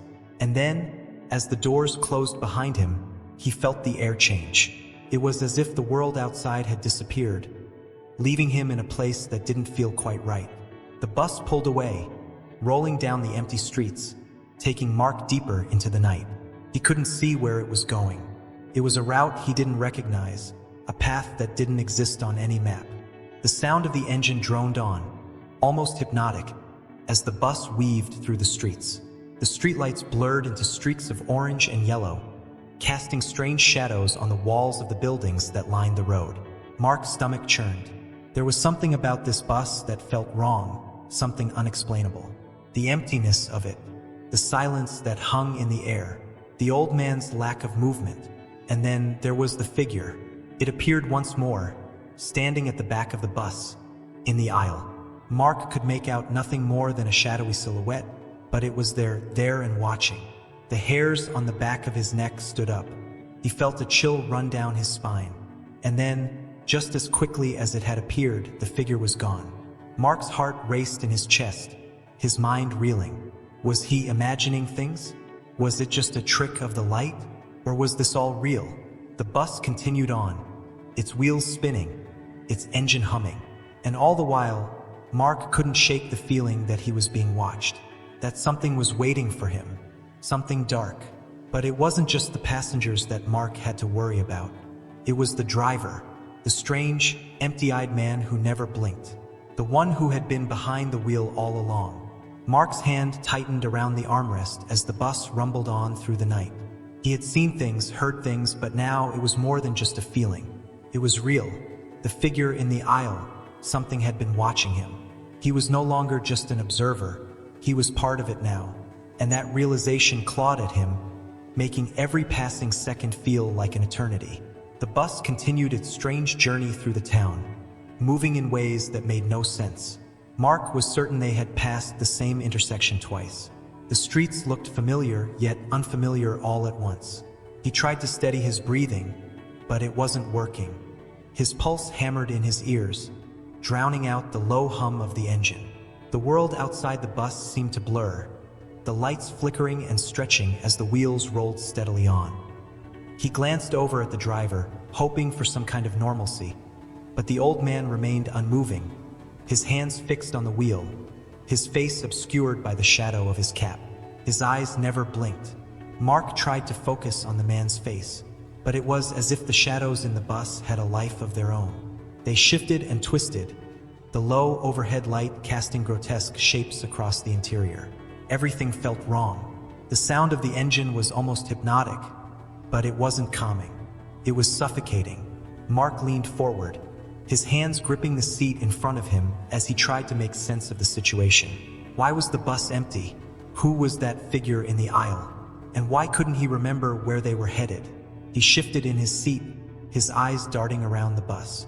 The figures he had thought were shadows, they weren't there anymore. But he couldn't shake the feeling that something had changed. Something had shifted in the very air around him. There was no movement, no sound except the steady drone of the bus. Mark's skin crawled. He stared at the aisle again, the empty seat next to him, the eerie silence. There was something about this bus, something that wasn't just ordinary. And then, without warning, the figure appeared again. Mark's breath caught in his throat. The figure was standing right in front of him. A tall, gaunt man with sunken eyes, wearing a dark suit, his face obscured by a wide-brimmed hat. The bus swerved slightly as if something had shaken it, something unseen. The man stood motionless in front of Mark, and for the first time he saw the detail. His face was a void, a black nothingness where a face should have been. The man didn't blink, didn't move, didn't speak. Mark's mouth went dry. He couldn't tear his eyes away from the figure. It was like a nightmare frozen in place. His heart pounded in his chest, and his thoughts were jumbled. How was this possible? Was it real? What was going on? Suddenly, the figure took a step toward him, and Mark instinctively shrank back, pressing his body into the corner of the seat. His hand moved to his phone, his fingers trembling as he fumbled with the device. But the bus lurched again, and his phone slipped from his grasp, falling onto the floor. The figure was now inches away from him. Mark closed his eyes for a split second, but when he opened them again, the figure was gone. He wasn't sure whether to laugh at the absurdity of it all or scream. Was he losing his mind? Had he imagined it? But then the bus turned onto a narrow road, one that didn't exist on any map he had ever seen. The streetlights grew dimmer, and the buildings seemed to crumble into the darkness. Mark leaned forward, his heart racing. This wasn't just a wrong turn. This wasn't just a detour. The bus was taking him somewhere it shouldn't be. The eerie hum of the engine seemed to grow louder as the bus rolled deeper into the void. The windows had fogged up, and Mark wiped his hand across the glass, peering outside. There was nothing. No other vehicles. No lights. Just darkness. The bus took another turn. It was then that Mark noticed the sign. He blinked, unsure whether his mind was playing tricks on him. The sign was old, rusted, barely legible, but he could make out the words, Route 107. Mark's heart skipped a beat. The sign should have been impossible. Route 107 didn't exist. It wasn't a part of the regular bus system. It wasn't even listed in the town's public transport schedules. And yet, here it was, the old sign swaying in the wind, its surface etched with years of neglect. He couldn't breathe.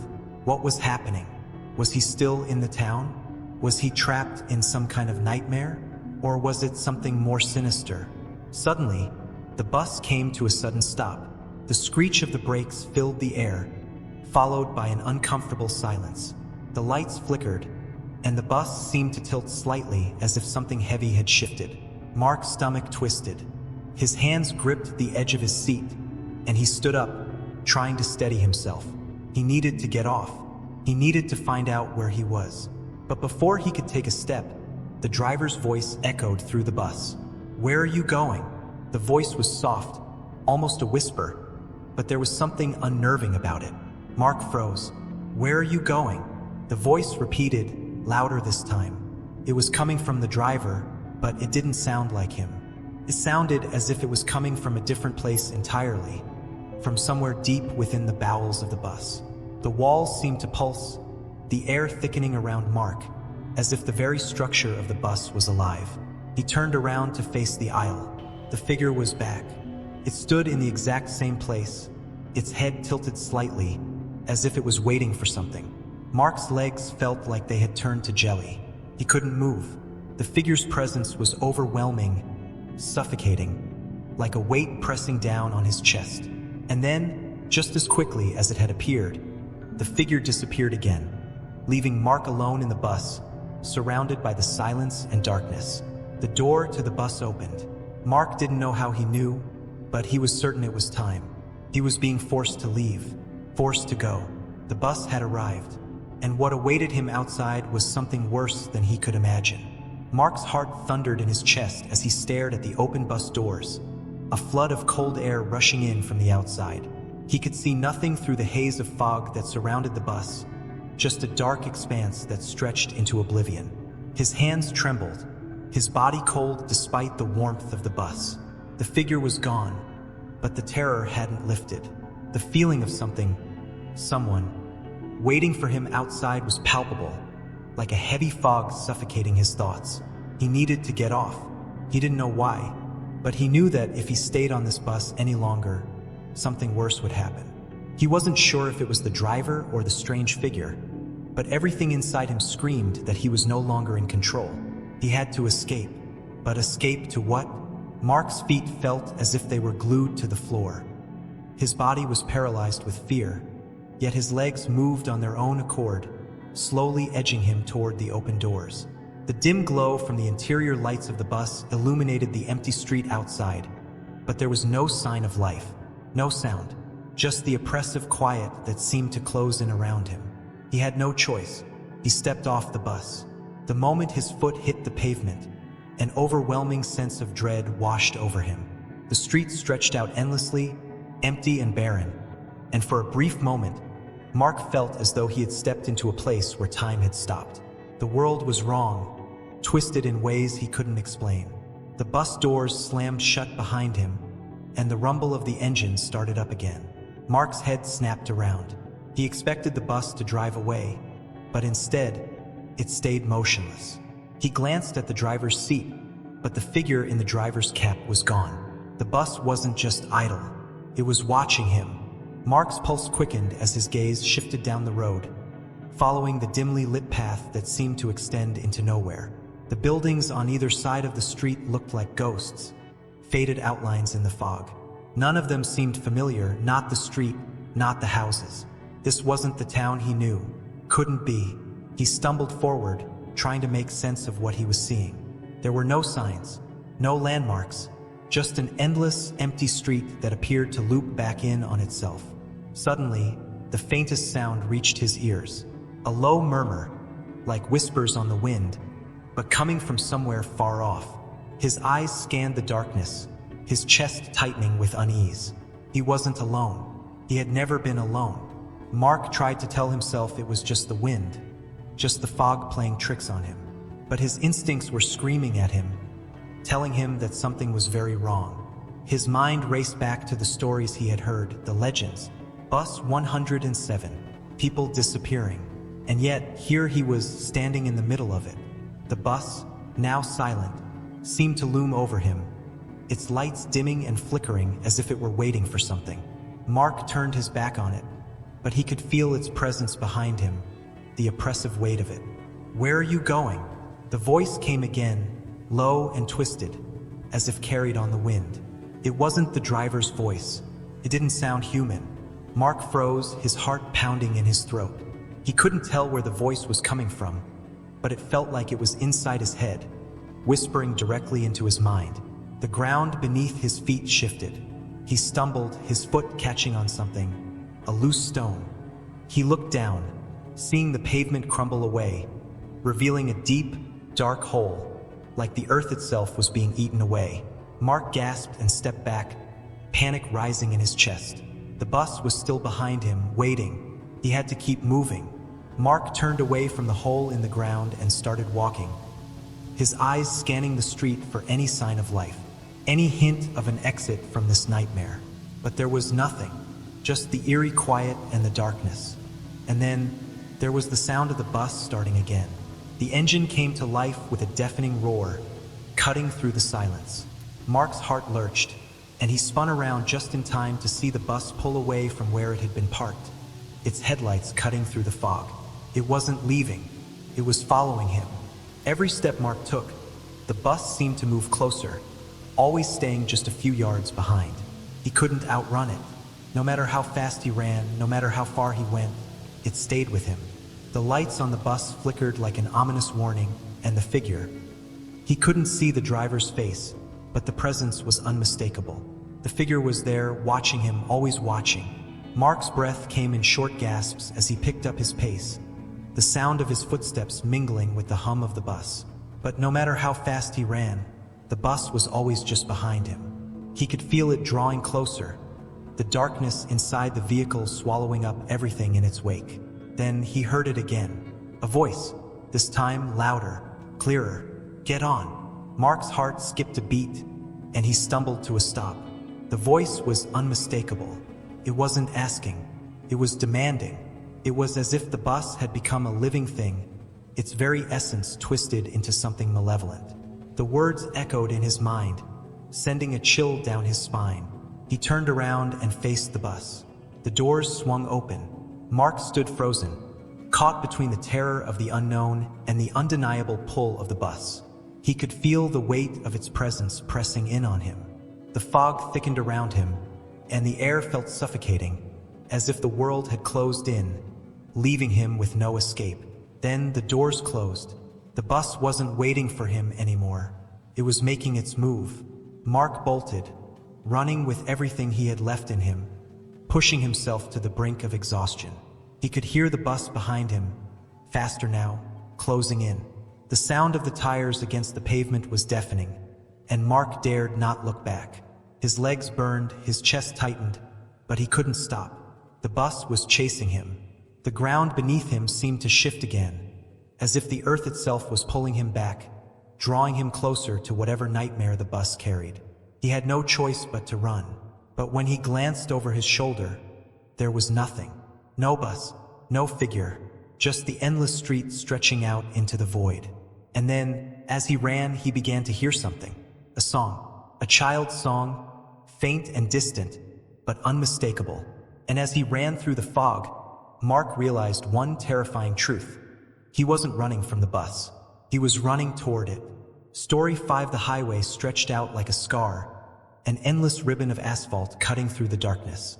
For years, it had been the lifeline of the town, connecting them to the distant city lights, a necessary passage for anyone traveling long distances. But for some, that highway became their final destination. Toll booths were a common sight on the stretch of road. In fact, most of the drivers barely gave them a second thought. They pulled up, handed over their change, and continued on their way. But that particular toll booth, the one near the bend in the road just past the old gas station, had become infamous. It was a point of no return for some. The memories of the people who vanished there were still fresh in the minds of the few who survived. One particular evening, as the wind howled against the empty road, Emily Turner, a journalist who had spent years trying to crack the case, found herself driving past the very toll booth where all the disappearances had begun. A cold shiver ran down her spine as she slowed her car, eyes darting nervously to the booth on the side of the road. The booth had been there for as long as she could remember, but it wasn't the same. It had changed. The building now stood dilapidated, cracked windows, a decaying sign hanging loosely from the rafters. It looked like it hadn't been used in years, but the faded markings still showed the price for tolls. The toll operator's booth sat eerily empty in the distance. Emily had been following the story for months. 14 people had vanished since the early 1980s, each one disappearing after passing through that very toll. Their vehicles were always found idling on the side of the road, the engines running, the radio still on, but there was no sign of the driver. No struggle, no evidence, just an eerie emptiness. Some of the victims' families reported seeing strange figures on the side of the road, standing at the toll as if waiting for someone to cross. But no one had been able to explain the disappearances. The last disappearance had been just 6 weeks ago. But the police were no closer to solving the mystery, and now Emily had taken it upon herself to uncover the truth. Her investigation had led her to this lonely stretch of highway, and she was determined to find answers. As she passed the toll booth, her eyes were drawn to a dark figure standing beside it. An old man, wrapped in a thick coat, his face obscured by the shadows. He was looking directly at her, his pale eyes shining in the dim light of the street lamps. Emily's stomach churned as she glanced at the rearview mirror, but when she looked back, the figure was gone. Emily's grip on the steering wheel tightened, her breath coming in shallow gasps. She forced herself to look ahead, trying to shake the feeling that something was watching her, but her mind kept returning to the toll booth, the place that had claimed so many lives, and now it felt like it was waiting for her too. That night, as she made her way back toward town, she couldn't shake the image of the man's face, the figure in the shadows. She was no longer sure whether she was chasing the story or being drawn into something darker, something she wasn't ready to understand. The next day, she met with a witness, a survivor of one of the disappearances. Kyle Morris had been driving home late one night when he passed through the toll booth. He had been alone in his car when, just after he paid the toll, he glanced into his rearview mirror and saw a man sitting in the back seat. The figure was unnervingly still, staring directly at him. Kyle had slammed on the brakes, his heart hammering in his chest as he looked over his shoulder. No one was there. He had stopped the car by the side of the road, his pulse racing, his mind racing even faster. When he checked the back seat, there was nothing but an empty seat. But the most disturbing part of Kyle's experience was what happened afterward. As he drove away from the toll booth, something strange occurred. The road, which had always seemed endless, began to distort. The streetlights flickered out one by one, and the atmosphere thickened as if the air itself was heavier. Kyle felt the weight of the world bearing down on him, pushing him down, suffocating him. And then, just as quickly as it started, the sensation vanished. He was back in control of the wheel, driving on a road that no longer seemed familiar. "That was when I knew something wasn't right," Kyle said, his voice trembling as he recounted the memory. "I wasn't alone in the car. I could feel it. But when I turned around, there was nothing." Emily nodded, taking careful notes, her mind whirring with possibilities. Kyle was convinced that he had seen something or someone that wasn't supposed to be there. But what did it mean? Why had the man in the back seat disappeared so quickly? And what was the connection between the toll booth and the missing drivers? As she continued to press Kyle for more details, she learned about the stories that had circulated in the local community for decades. Whispers of strange occurrences at the toll booth, rumors of a man who had worked there in the 1980s, and how some believed the booth was a portal to another world. But what had remained consistent through all the accounts was the unsettling sense that the toll booth wasn't just a place for collecting fees. It was a place where something else waited. Emily couldn't help but feel that there was something more sinister lurking behind the seemingly ordinary toll booth.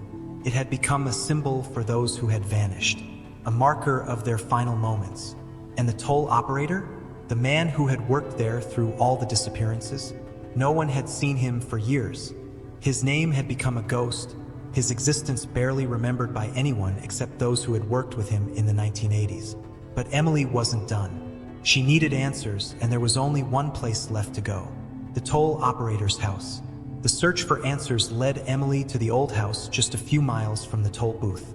It stood on the edge of town, isolated from the other homes, and shrouded in the kind of silence that seemed unnatural. The house, with its peeling paint and sagging roof, looked abandoned at first glance. But Emily knew better. This was the place where the toll operator, Harold Gray, had once lived.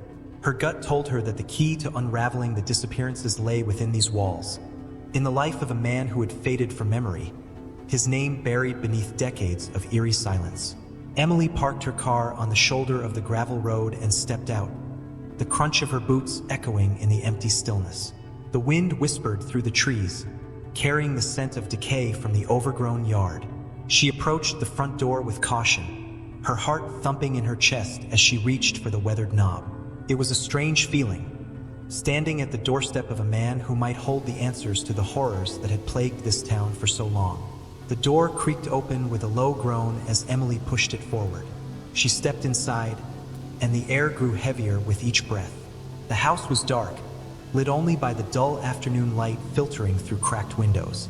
Dust particles floated lazily in the beams of light, and the scent of stale air and mold lingered in every room. Emily glanced around, her eyes scanning the cluttered interior. Everything appeared to be frozen in time, as if the house had been abandoned in a hurry. Yet it didn't have that cold, empty feeling of a place left behind. There was a lingering presence here. A chill ran down Emily's spine as she walked further into the house, her footsteps muted by the thick carpet that had once been plush but now looked worn and faded. She moved into the living room, where a dusty bookshelf stood against one wall, filled with old, forgotten books. She reached for a photo frame on a nearby table. It was a faded picture of Harold Gray, looking younger and more alive than any of the other photos she had seen of him. In the picture, he was standing beside a tall, imposing figure, a man whose dark eyes seemed to stare into Emily with an unsettling intensity. The frame held no label, no explanation for who this person was, but something about the photograph made her stomach tighten. She set the photo down and moved on, continuing her search through the house, hoping for something, anything, that might shed light on the mystery of the toll booth. It wasn't until she reached the back room that she found it. The door creaked open with a sharp squeal, and she stepped inside. The room was small, cluttered with old furniture, but what caught her attention was the far corner of the room. A small wooden desk stood against the wall, its surface covered with papers, receipts, and old toll records. Emily's breath caught in her throat as she sifted through the yellowing pages. It seemed as though Harold Gray had kept detailed logs of every toll paid, every driver who had passed through the booth. Some of the names were familiar from the missing persons reports: Sarah Jenkins, Tyler Barrett, Daniel Howe. The list went on, each name followed by a timestamp and the time they'd passed through the toll booth. But there was something strange about the records.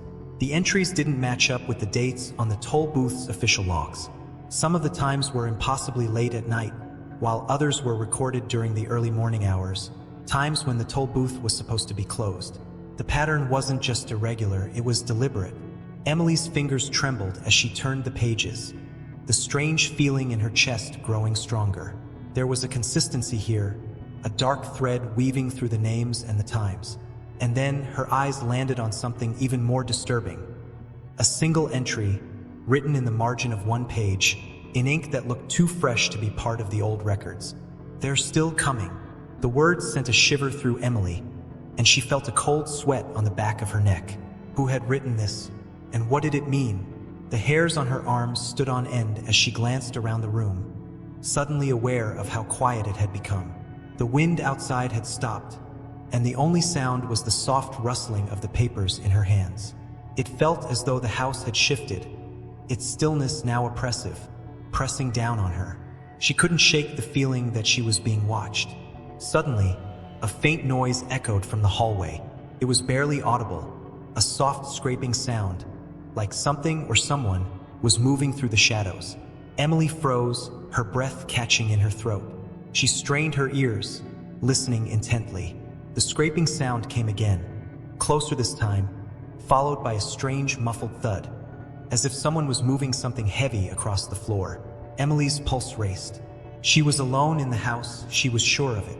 She glanced nervously over her shoulder, but the hallway remained empty. There was no one there. Still, she couldn't shake the feeling of being watched, as though something was lurking just out of sight, waiting for her to make a mistake. She backed away from the desk slowly, her eyes darting from one shadowed corner to another. The sounds grew louder now, the scraping more pronounced. Emily's heart hammered in her chest as she stepped cautiously toward the door. And then, without warning, the door slammed shut behind her. She spun around, her breath catching in her throat, only to find herself standing in the middle of a pitch-black room. The dim light from the hallway had been cut off, and the air had grown cold, as if a sudden gust of icy wind had swept through the house. Emily fumbled for her phone, her hands shaking as she tried to turn on the flashlight. But before she could get the light working, the sound came again, the scraping, followed by the unmistakable creak of floorboards. It was getting closer. Her chest tightened as she turned toward the noise, the darkness swallowing her whole. In that moment, Emily realized she was no longer alone. The night grew colder, and the atmosphere in the abandoned house felt heavier, as if the very air had thickened with the weight of unseen eyes. Emily stood frozen in the dark, every nerve on edge. She could feel the presence around her, something lurking just beyond her vision, moving through the shadows with a slow, deliberate pace. Her heartbeat pounded in her ears as she struggled to control her breathing, the cold sweat on her skin making the hairs on the back of her neck stand on end. Her fingers finally found the flashlight, and with a shaky hand, she flicked it on. The beam of light cut through the darkness, illuminating the room in harsh, sterile white. But the darkness didn't relent. It felt like it was still there, pressing in from all sides. Emily backed toward the door, but before she could reach the handle, a soft voice echoed from the corner of the room. It was a whisper at first, too faint to understand, but it was enough to make her freeze in place. "You shouldn't have come." The voice was raspy, as though it had been stretched out by years of disuse, but there was no mistaking it. The hairs on Emily's arms stood on end, and her breath caught in her throat. It was a voice that should not have been there. She turned toward the sound, the beam of her flashlight trembling in her grip. The room seemed to stretch unnaturally, the shadows deepening and curling around the corners, as if they were alive, reacting to her presence. The voice came again, this time clearer. "You should have stayed away from the toll booth." Emily's pulse raced. She knew she had heard enough. She couldn't leave without uncovering the truth, even if it meant facing whatever had been waiting for her in the dark corners of this house. Steeling herself, she pulled the door open, its rusty hinges groaning in protest, and stepped back into the hallway. The house was unnervingly quiet again, but she couldn't shake the feeling that something had followed her out of the room. The oppressive silence hung heavy, thick with tension. Emily's eyes darted around the hallway, every creak and groan of the house sending a jolt through her. She moved cautiously, the flashlight beam dancing in front of her, casting long shadows on the walls. Her mind raced as she tried to piece together everything she had uncovered. The toll booth, the mysterious disappearances, Harold Gray's strange behavior, and then there was the cryptic message written in the margin of the toll records. "They're still coming." What did it all mean? Who had written those words? And why had they been left for her to find? She needed answers. She needed to know what had happened to those drivers and why they had vanished without a trace. She needed to know who had been behind it all, and why. As she walked toward the front door, she caught sight of something in the hallway, a faint glow emanating from beneath the door to the room where she had been just moments before. It was a soft, eerie light, pulsing in rhythm with her heartbeat. Without thinking, she walked toward the door. As her hand gripped the handle, she hesitated. The air around her seemed to freeze, as though time itself had paused. The house felt alive again, every corner filled with anticipation, every shadow waiting for her to make the next move. The door creaked open slowly, and Emily stepped inside. The light was stronger now, filling the room with an unearthly glow. But as she looked around, her breath caught in her throat. The room was different, changed. The walls, once covered in peeling wallpaper, now seemed to shift and pulse, as though the house itself was breathing. The furniture had been rearranged, and the floor was littered with strange symbols, drawn hastily with what appeared to be blood. And there, in the center of the room, stood a figure. It was a man, his face obscured by a hood, his hands raised in a strange, unnatural posture. He didn't move, he didn't speak, but the presence was undeniable. The room seemed to close in around Emily, the air growing thicker with each passing second. She tried to step back, but the door slammed shut behind her with a deafening crash. The figure in the center of the room didn't flinch. Instead, the light around him intensified, and Emily's vision began to blur. "You've uncovered the truth," the figure said in a voice that sent shivers down her spine. "But now it's too late." The words were chilling, and before Emily could react, the room seemed to spin around her. The floor beneath her feet disappeared, and she found herself falling, plummeting downward into a void of darkness. The air rushed past her, and the sound of her heartbeat grew louder, drowning out everything else. When the falling stopped, when the darkness finally gave way to light, Emily found herself standing in the toll booth. It was as if no time had passed at all, but everything felt different. The booth was eerily quiet, the air thick with a sense of dread. Emily's breath caught in her throat as she looked around. There was no one there, not a single driver in sight. The booth was empty, save for the faint glow of the overhead lights. Her gaze fell to the monitor in front of her. The toll records were displayed on the screen, and as she watched, the names of the missing drivers began to scroll by, one after the other. But then something new appeared. The name Emily Foster appeared on the list. Her heart skipped a beat. Before she could process what was happening, the sound of an engine revving broke the silence. Emily turned toward the sound, her pulse racing, And there it was, Bus 107, its headlights glowing in the dark, its engine rumbling in the stillness. It was pulling up to the toll booth. And then, through the cracked windshield, she saw him, the driver, his face hidden in shadow, the toll booth operator. And then the moment froze. The air grew thick with the scent of gasoline and decay. The toll booth door creaked open slowly, and the operator stepped out of the bus. Emily could feel his eyes on her, though she could not see his face. "The deal has been made," he said, his voice low and gravely. "Now you're one of us." The door to the bus slammed shut, and the world around Emily began to crumble. Story 6. In the small town of Maysville, the news hit the streets like a dark cloud sweeping over a clear sky. It was 1999, and the quiet suburb was rattled by an arrest that would forever leave its mark on the community.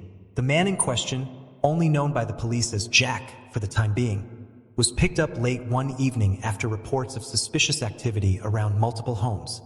He had been trespassing, peeking through windows, and even entering unlocked homes in the dead of night. The neighbors were unsettled but unaware of the true horror that would soon be unearthed. When the police arrived at the scene, Jack had been acting strangely. He muttered to himself, stumbling around in a daze, almost as though he were disoriented or confused. But there was no denying the fear in his eyes, the way he hesitated when the officers ordered him to stop. As they approached him, the officers noticed something strange bulging in his coat pockets. The man seemed unwilling to let go of the items he carried, clutching them with a vice-like grip, almost as though they were more precious than his own life. It didn't take long before they realized what the contents of his coat were. Dozens of Polaroid photos, meticulously stacked in plastic bags and clutched tightly in his shaking hands. The officers, initially unsure of what they had discovered, took a closer look. As the flashlights illuminated the pictures, their expressions shifted from confusion to something darker, something far more sinister. The photos were disturbing, unsettling images of people sleeping in their beds. The clarity and detail of the photos were almost too precise, too intimate. It was impossible to tell how long the man had been in these homes, or whether the victims were even aware of his presence. But what made it even worse was that the photos were all taken from angles that suggested the person in the bed wasn't asleep at all. In fact, in some of the images, it seemed as though the victims were the ones holding the camera. The officers froze in place as they turned over the Polaroids one by one. They weren't just disturbing, they were haunting. Some of the victims were clearly alive, some were now dead. Their eyes closed in the kind of peaceful sleep that was now lost forever. Yet, there was something deeply unsettling about the photos, as if they were caught in a trance, a moment in time that had been stolen from them. And then there were others, photos taken after the victims had been declared dead. These photos were far more chilling. The stillness in the images was haunting, as though they had been taken after a violent act had occurred, but the killer had not been seen in any of the shots. The victims lay still, their bodies frozen in time. There was no evidence of a struggle, no trace of how the photographs were taken. It was as though they had taken the pictures themselves from their own graves. The question gnawed at the back of the officers' minds. Who was this man, and why did he keep these Polaroids? One by one, they turned over the photos, their unease deepening with every shot. A particular Polaroid caught their attention. A photo of a young woman in her bed, seemingly asleep, her hair spread out around her. But what made this photo different was the eerie clarity in the reflection of the window. In the reflection, a figure was standing at the foot of her bed. But this figure was not Jack. The face was blurred, but the outline of the body seemed to be standing just inches away from the victim. Whoever it was, they seemed far too close, too present, as if they had been part of the scene all along. The officers took the photos back to the station for analysis, hoping to find some answers. They soon discovered that many of the houses where the photos had been taken shared one unsettling connection. The victims had all reported strange feelings of being watched in the weeks leading up to their deaths. Some had even seen figures in the corners of their vision, glimpses of something moving just outside their field of vision. But there was one particular case that stood out. Jack had been spotted outside the home of a woman named Sarah Green only hours before her body had been found. Sarah was a young mother of two, living in the suburbs with her children. She was last seen alive the evening she was reported missing. Her children, ages 4 and 6, had been found in their bedroom, still asleep in their beds. Sarah's body was discovered 2 days later, found in the same position she had been sleeping in, her eyes wide open, frozen in an expression of horror. The most disturbing part of Sarah's case was the Polaroid photo found in Jack's coat. It was taken from above, showing Sarah lying in her bed, a faint silhouette of the photographer's face reflected in the window. She was still alive in the image, but her face held a look of terror, as though she had known something was about to happen. The officers were certain she had been awake when the photo was taken. But who had been holding the camera? The detective in charge of the case, Officer Laura James, sat at her desk, examining the photos with a growing sense of dread. She couldn't ignore the feeling that something was wrong. Every time she looked at the photographs, they seemed to speak to her, urging her to understand their meaning. But the more she tried to understand, the more she realized there was something about the Polaroids that went beyond just Jack's sick obsession. She studied the reflection in the photo of Sarah's bedroom again. The figure standing at the foot of the bed seemed to be invisible to Sarah. But how could that be? How could Jack or anyone have taken that photo without being noticed by the victim? Something was horribly wrong, and Officer James knew she had to figure out what it was before it was too late. There was more to Jack's obsession than met the eye. There was a dark truth lurking in those Polaroids, something far deeper and more sinister than she could have ever imagined. Officer Laura James couldn't shake the feeling that something was wrong, that the Polaroids weren't just a collection of disturbing images but a twisted puzzle, a map leading her into a darkness she wasn't yet prepared to face. Every time she looked at the photographs, the reflection of the unknown figure grew more vivid in her mind. It haunted her. The presence in the photo, standing at the foot of Sarah Green's bed, couldn't have been Jack. The figure was too blurred, too indistinct, but its outline was unmistakably human. And it was standing just inches away from the victim. The closer Laura stared at the image, the more she questioned how Sarah had failed to notice the person standing there. Her mind began to wander to impossible conclusions. Was it someone invisible? Had Jack somehow managed to become a phantom? Or worse, was Sarah seeing something beyond what the camera had captured? The night was still, too still, as Laura sat at her desk in the dim light of the police station. Her fingers drummed absently on the edge of her desk, and the only sound in the room was the slow hum of the fluorescent lights above her head. She had to know more. She had to understand how the figure was caught in the reflection, how it existed in the first place. Laura dug deeper into Jack's background. His arrest record wasn't much. A few petty offenses over the years, nothing too alarming.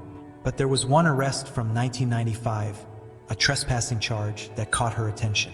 He had been caught lurking outside the home of a woman named Mary Williamson. Nothing came of it. The case had been closed with a minimal report. But the connection was undeniable. The same year Sarah had died, Jack had been seen in the vicinity, and something didn't add up. How many more women had he watched, taken pictures of, before he was finally apprehended? A single Polaroid was pinned to her bulletin board. Sarah Green's bedroom photo, the one with the reflection. Laura leaned closer, studying it. There was something new about the image tonight. She felt it, like the photo was speaking to her, inviting her to look deeper. Maybe I'm just overthinking this, she whispered to herself, though she knew that wasn't true. Something was off. The idea of an invisible figure lingering in Sarah's room seemed ridiculous at first, but the more she studied the Polaroids, the more the boundaries between logic and madness began to blur. It was then that the thought hit her, like a sudden flash of insight. What if the reflection wasn't a person at all? What if it was something far more sinister, something that didn't need to be human to appear in the reflection? Her mind flashed to an old case she'd studied back when she was still a rookie. A story about a serial killer from the 1970s who was rumored to have the ability to appear in mirrors or reflections, even after death. The so-called Mirror Man had been a ghostly figure, a killer who preyed on women by appearing in the reflective surfaces of their homes, right before the moment of their death. He wasn't ever caught. He was thought to have died in a shootout with the police years ago, but rumors about him persisted. Laura had always dismissed it as superstition, as folklore. But now, as she looked at Sarah's photo, she wasn't so sure anymore. Was it possible? Could it be that Jack had discovered something far more horrific than any of them realized? Her phone buzzed suddenly, snapping her out of her thoughts. It was a text from Detective Hill, her superior, telling her to report to the evidence room immediately. There was something important that needed to be addressed. Laura grabbed her coat and headed out of her office. Her heart pounded as she walked down the sterile hallways, the clattering of her shoes echoing in the silence. The evidence room was cold, its lights flickering slightly as if they were struggling to stay on. Detective Hill was already inside, standing over a table covered in paperwork and photographs. "I need you to look at something," Hill said, his voice low and tense. Laura stepped closer, her eyes following Hill's finger as he pointed to a new batch of photographs. Newly discovered ones from the same Polaroid collection Jack had been carrying. These were different. These weren't just pictures of the victims in their homes. These were taken from unusual angles, too. Angles that suggested the person holding the camera was not just a bystander, but someone who had lived inside the house for a time. The first photo was of a man, his face blurred, standing in front of a large window. Behind him, the reflection was unmistakable. It was a woman, lying in a bed, as if she had been asleep all along. But there was something disturbing about the angle. The woman's body was contorted in a way that suggested she wasn't sleeping peacefully. Her face was turned, her expression vacant. The image was chilling. "What's this?" Laura asked, her voice trembling slightly. "Look closely," Hill said, his finger tapping on the photograph. This was found among the batch of Polaroids. It's dated after the woman's death, just like the others. Laura's eyes widened. The reflection of the woman was clear, even though she was supposed to be dead. In fact, the date written on the back of the photo suggested she had been found in a different location, nowhere near the house in the photograph. "This doesn't make any sense," Laura murmured. She scanned the other photos, her mind racing. This photo was taken after she was declared dead, and yet here she is, alive in the reflection. "That's not all," Hill said. "We traced the location of the house where these photos were taken. The woman in question was a known figure. She had been a reporter, known for investigating strange disappearances in the area." Laura frowned, trying to connect the dots. "Is this some sort of sick game? Is Jack trying to taunt us?" Hill shook his head. "No, this goes deeper. You need to hear something. We've reviewed Jack's arrest footage, and there's something on it you're not going to like." "He didn't seem like he was alone when we brought him in." Laura's stomach dropped. The air in the room grew thick, and her thoughts spun out of control. Had Jack been acting alone? Or had someone or something been helping him all along? "Show me," she whispered, her voice barely audible. Detective Hill nodded and walked over to a monitor on the wall, pulling up footage from Jack's arrest. The camera focused on the moment when Jack was first detained. He seemed dazed, stumbling and muttering to himself. But as the footage played, something disturbing appeared in the background. A brief flicker, like the movement of a shadow just behind Jack. But no one was there. Laura's blood ran cold as she watched the footage again. The shadow passed so quickly that it almost looked like a trick of the light, but she knew it wasn't. It wasn't Jack moving. It wasn't anything that could be easily explained. The footage was haunting, and it confirmed what she feared. Something much darker was at play. Laura couldn't stop thinking about what she had just seen. The footage of Jack's arrest, the shadow moving in the background. It was impossible to ignore. It was as though Jack wasn't alone. But if there was someone else, they hadn't been caught on camera. No one had seen them. And yet, that brief flicker, that unnatural movement, confirmed a terrifying possibility. Jack wasn't just the man in the Polaroids. There was someone else, someone who had been pulling the strings all along. Her mind raced as she sat in the dimly lit evidence room, staring at the grainy footage of Jack's arrest. The eerie shadow flickered again, just behind his head, and then vanished. The more she watched it, the more it seemed like it was moving in a deliberate pattern, not simply a random play of light or a trick of the camera.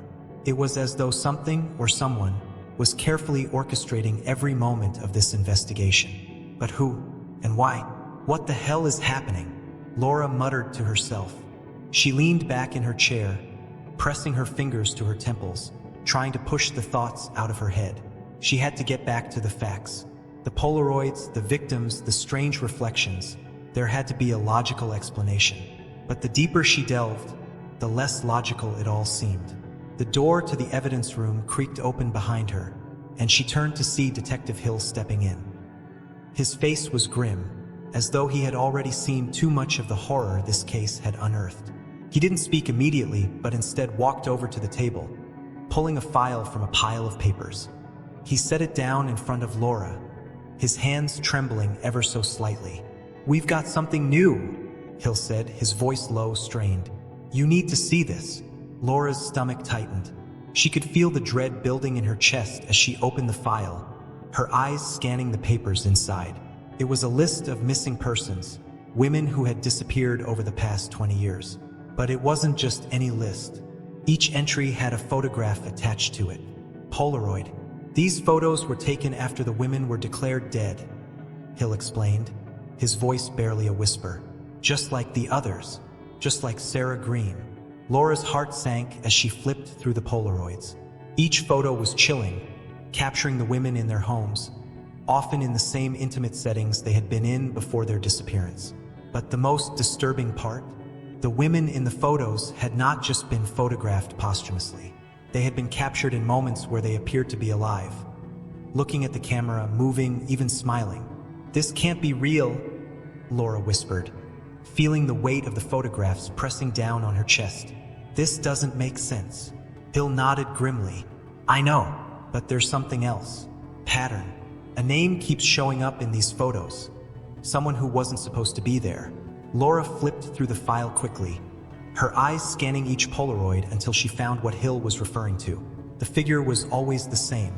A blurry, indistinct man, standing just out of focus, his face never clear, but his presence undeniable. He appeared in nearly every photo, lurking in the background like a ghost. Sometimes he was just a shadow. Other times he was more solid, but never fully in the frame. Always just beyond the reach of the camera's lens, as if deliberately avoiding being captured. "The same guy," Laura said, her voice trembling. "How could this be possible? This man isn't just in the reflections. He's in the photos too. He's been there all along." Hill's face darkened. "We've been doing this the wrong way. We've been thinking Jack was the focus. But he's not. He's a tool. This man, the one who appears in the background, in the shadows, he's the one we should have been looking at." Laura felt a chill crawl down her spine. She wasn't sure what this meant, but she knew that whatever they were dealing with was something far darker than they had ever anticipated. The idea that a man had been hiding in the backgrounds of so many lives, watching, waiting, stalking his victims through reflections, photographs, and shadows, was almost too much to bear. "We need to find out who he is," Laura said, a sense of urgency rising within her.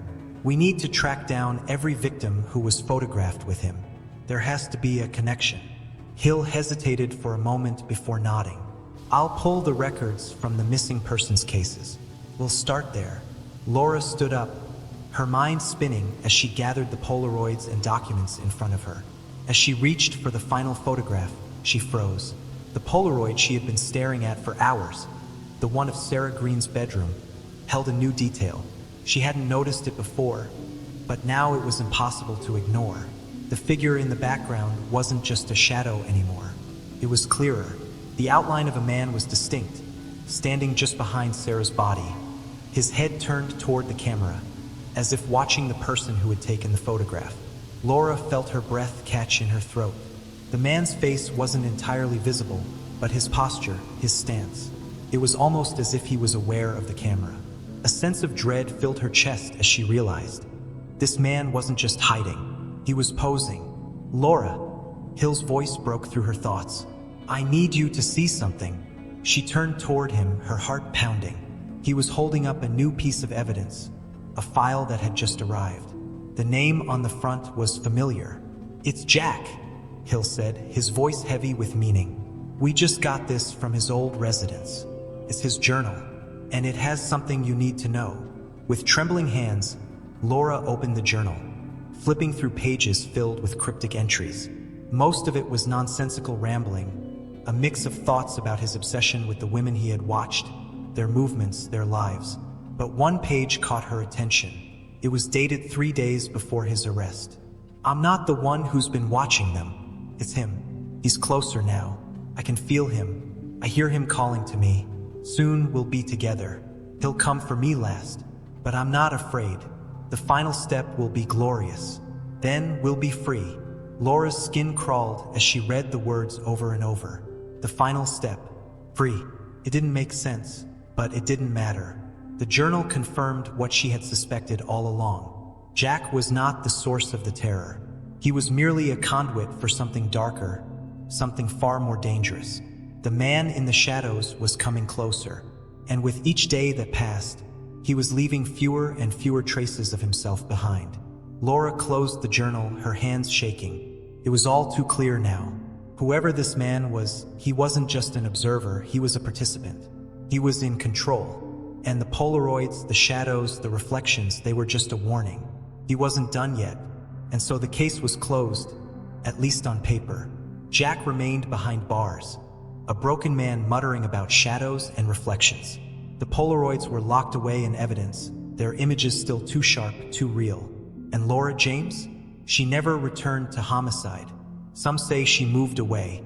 Others, they swear they've seen her reflection smile before she does. But late at night, in quiet homes and dimly lit bedrooms, Polaroids have started appearing again. On windowsills, under pillows, taped to mirrors, photos of people sleeping. If you ever find one with your face on it, taken from inside your home, and you're sure you were alone that night, don't look at it too long. Because somewhere in the corner of that photo, just beyond the blur, he's still there, and he's waiting for the flash. Sleep tight, if you still can. This has been another nightmare from Mr. DarXnights, where shadows tell stories, and stories never end.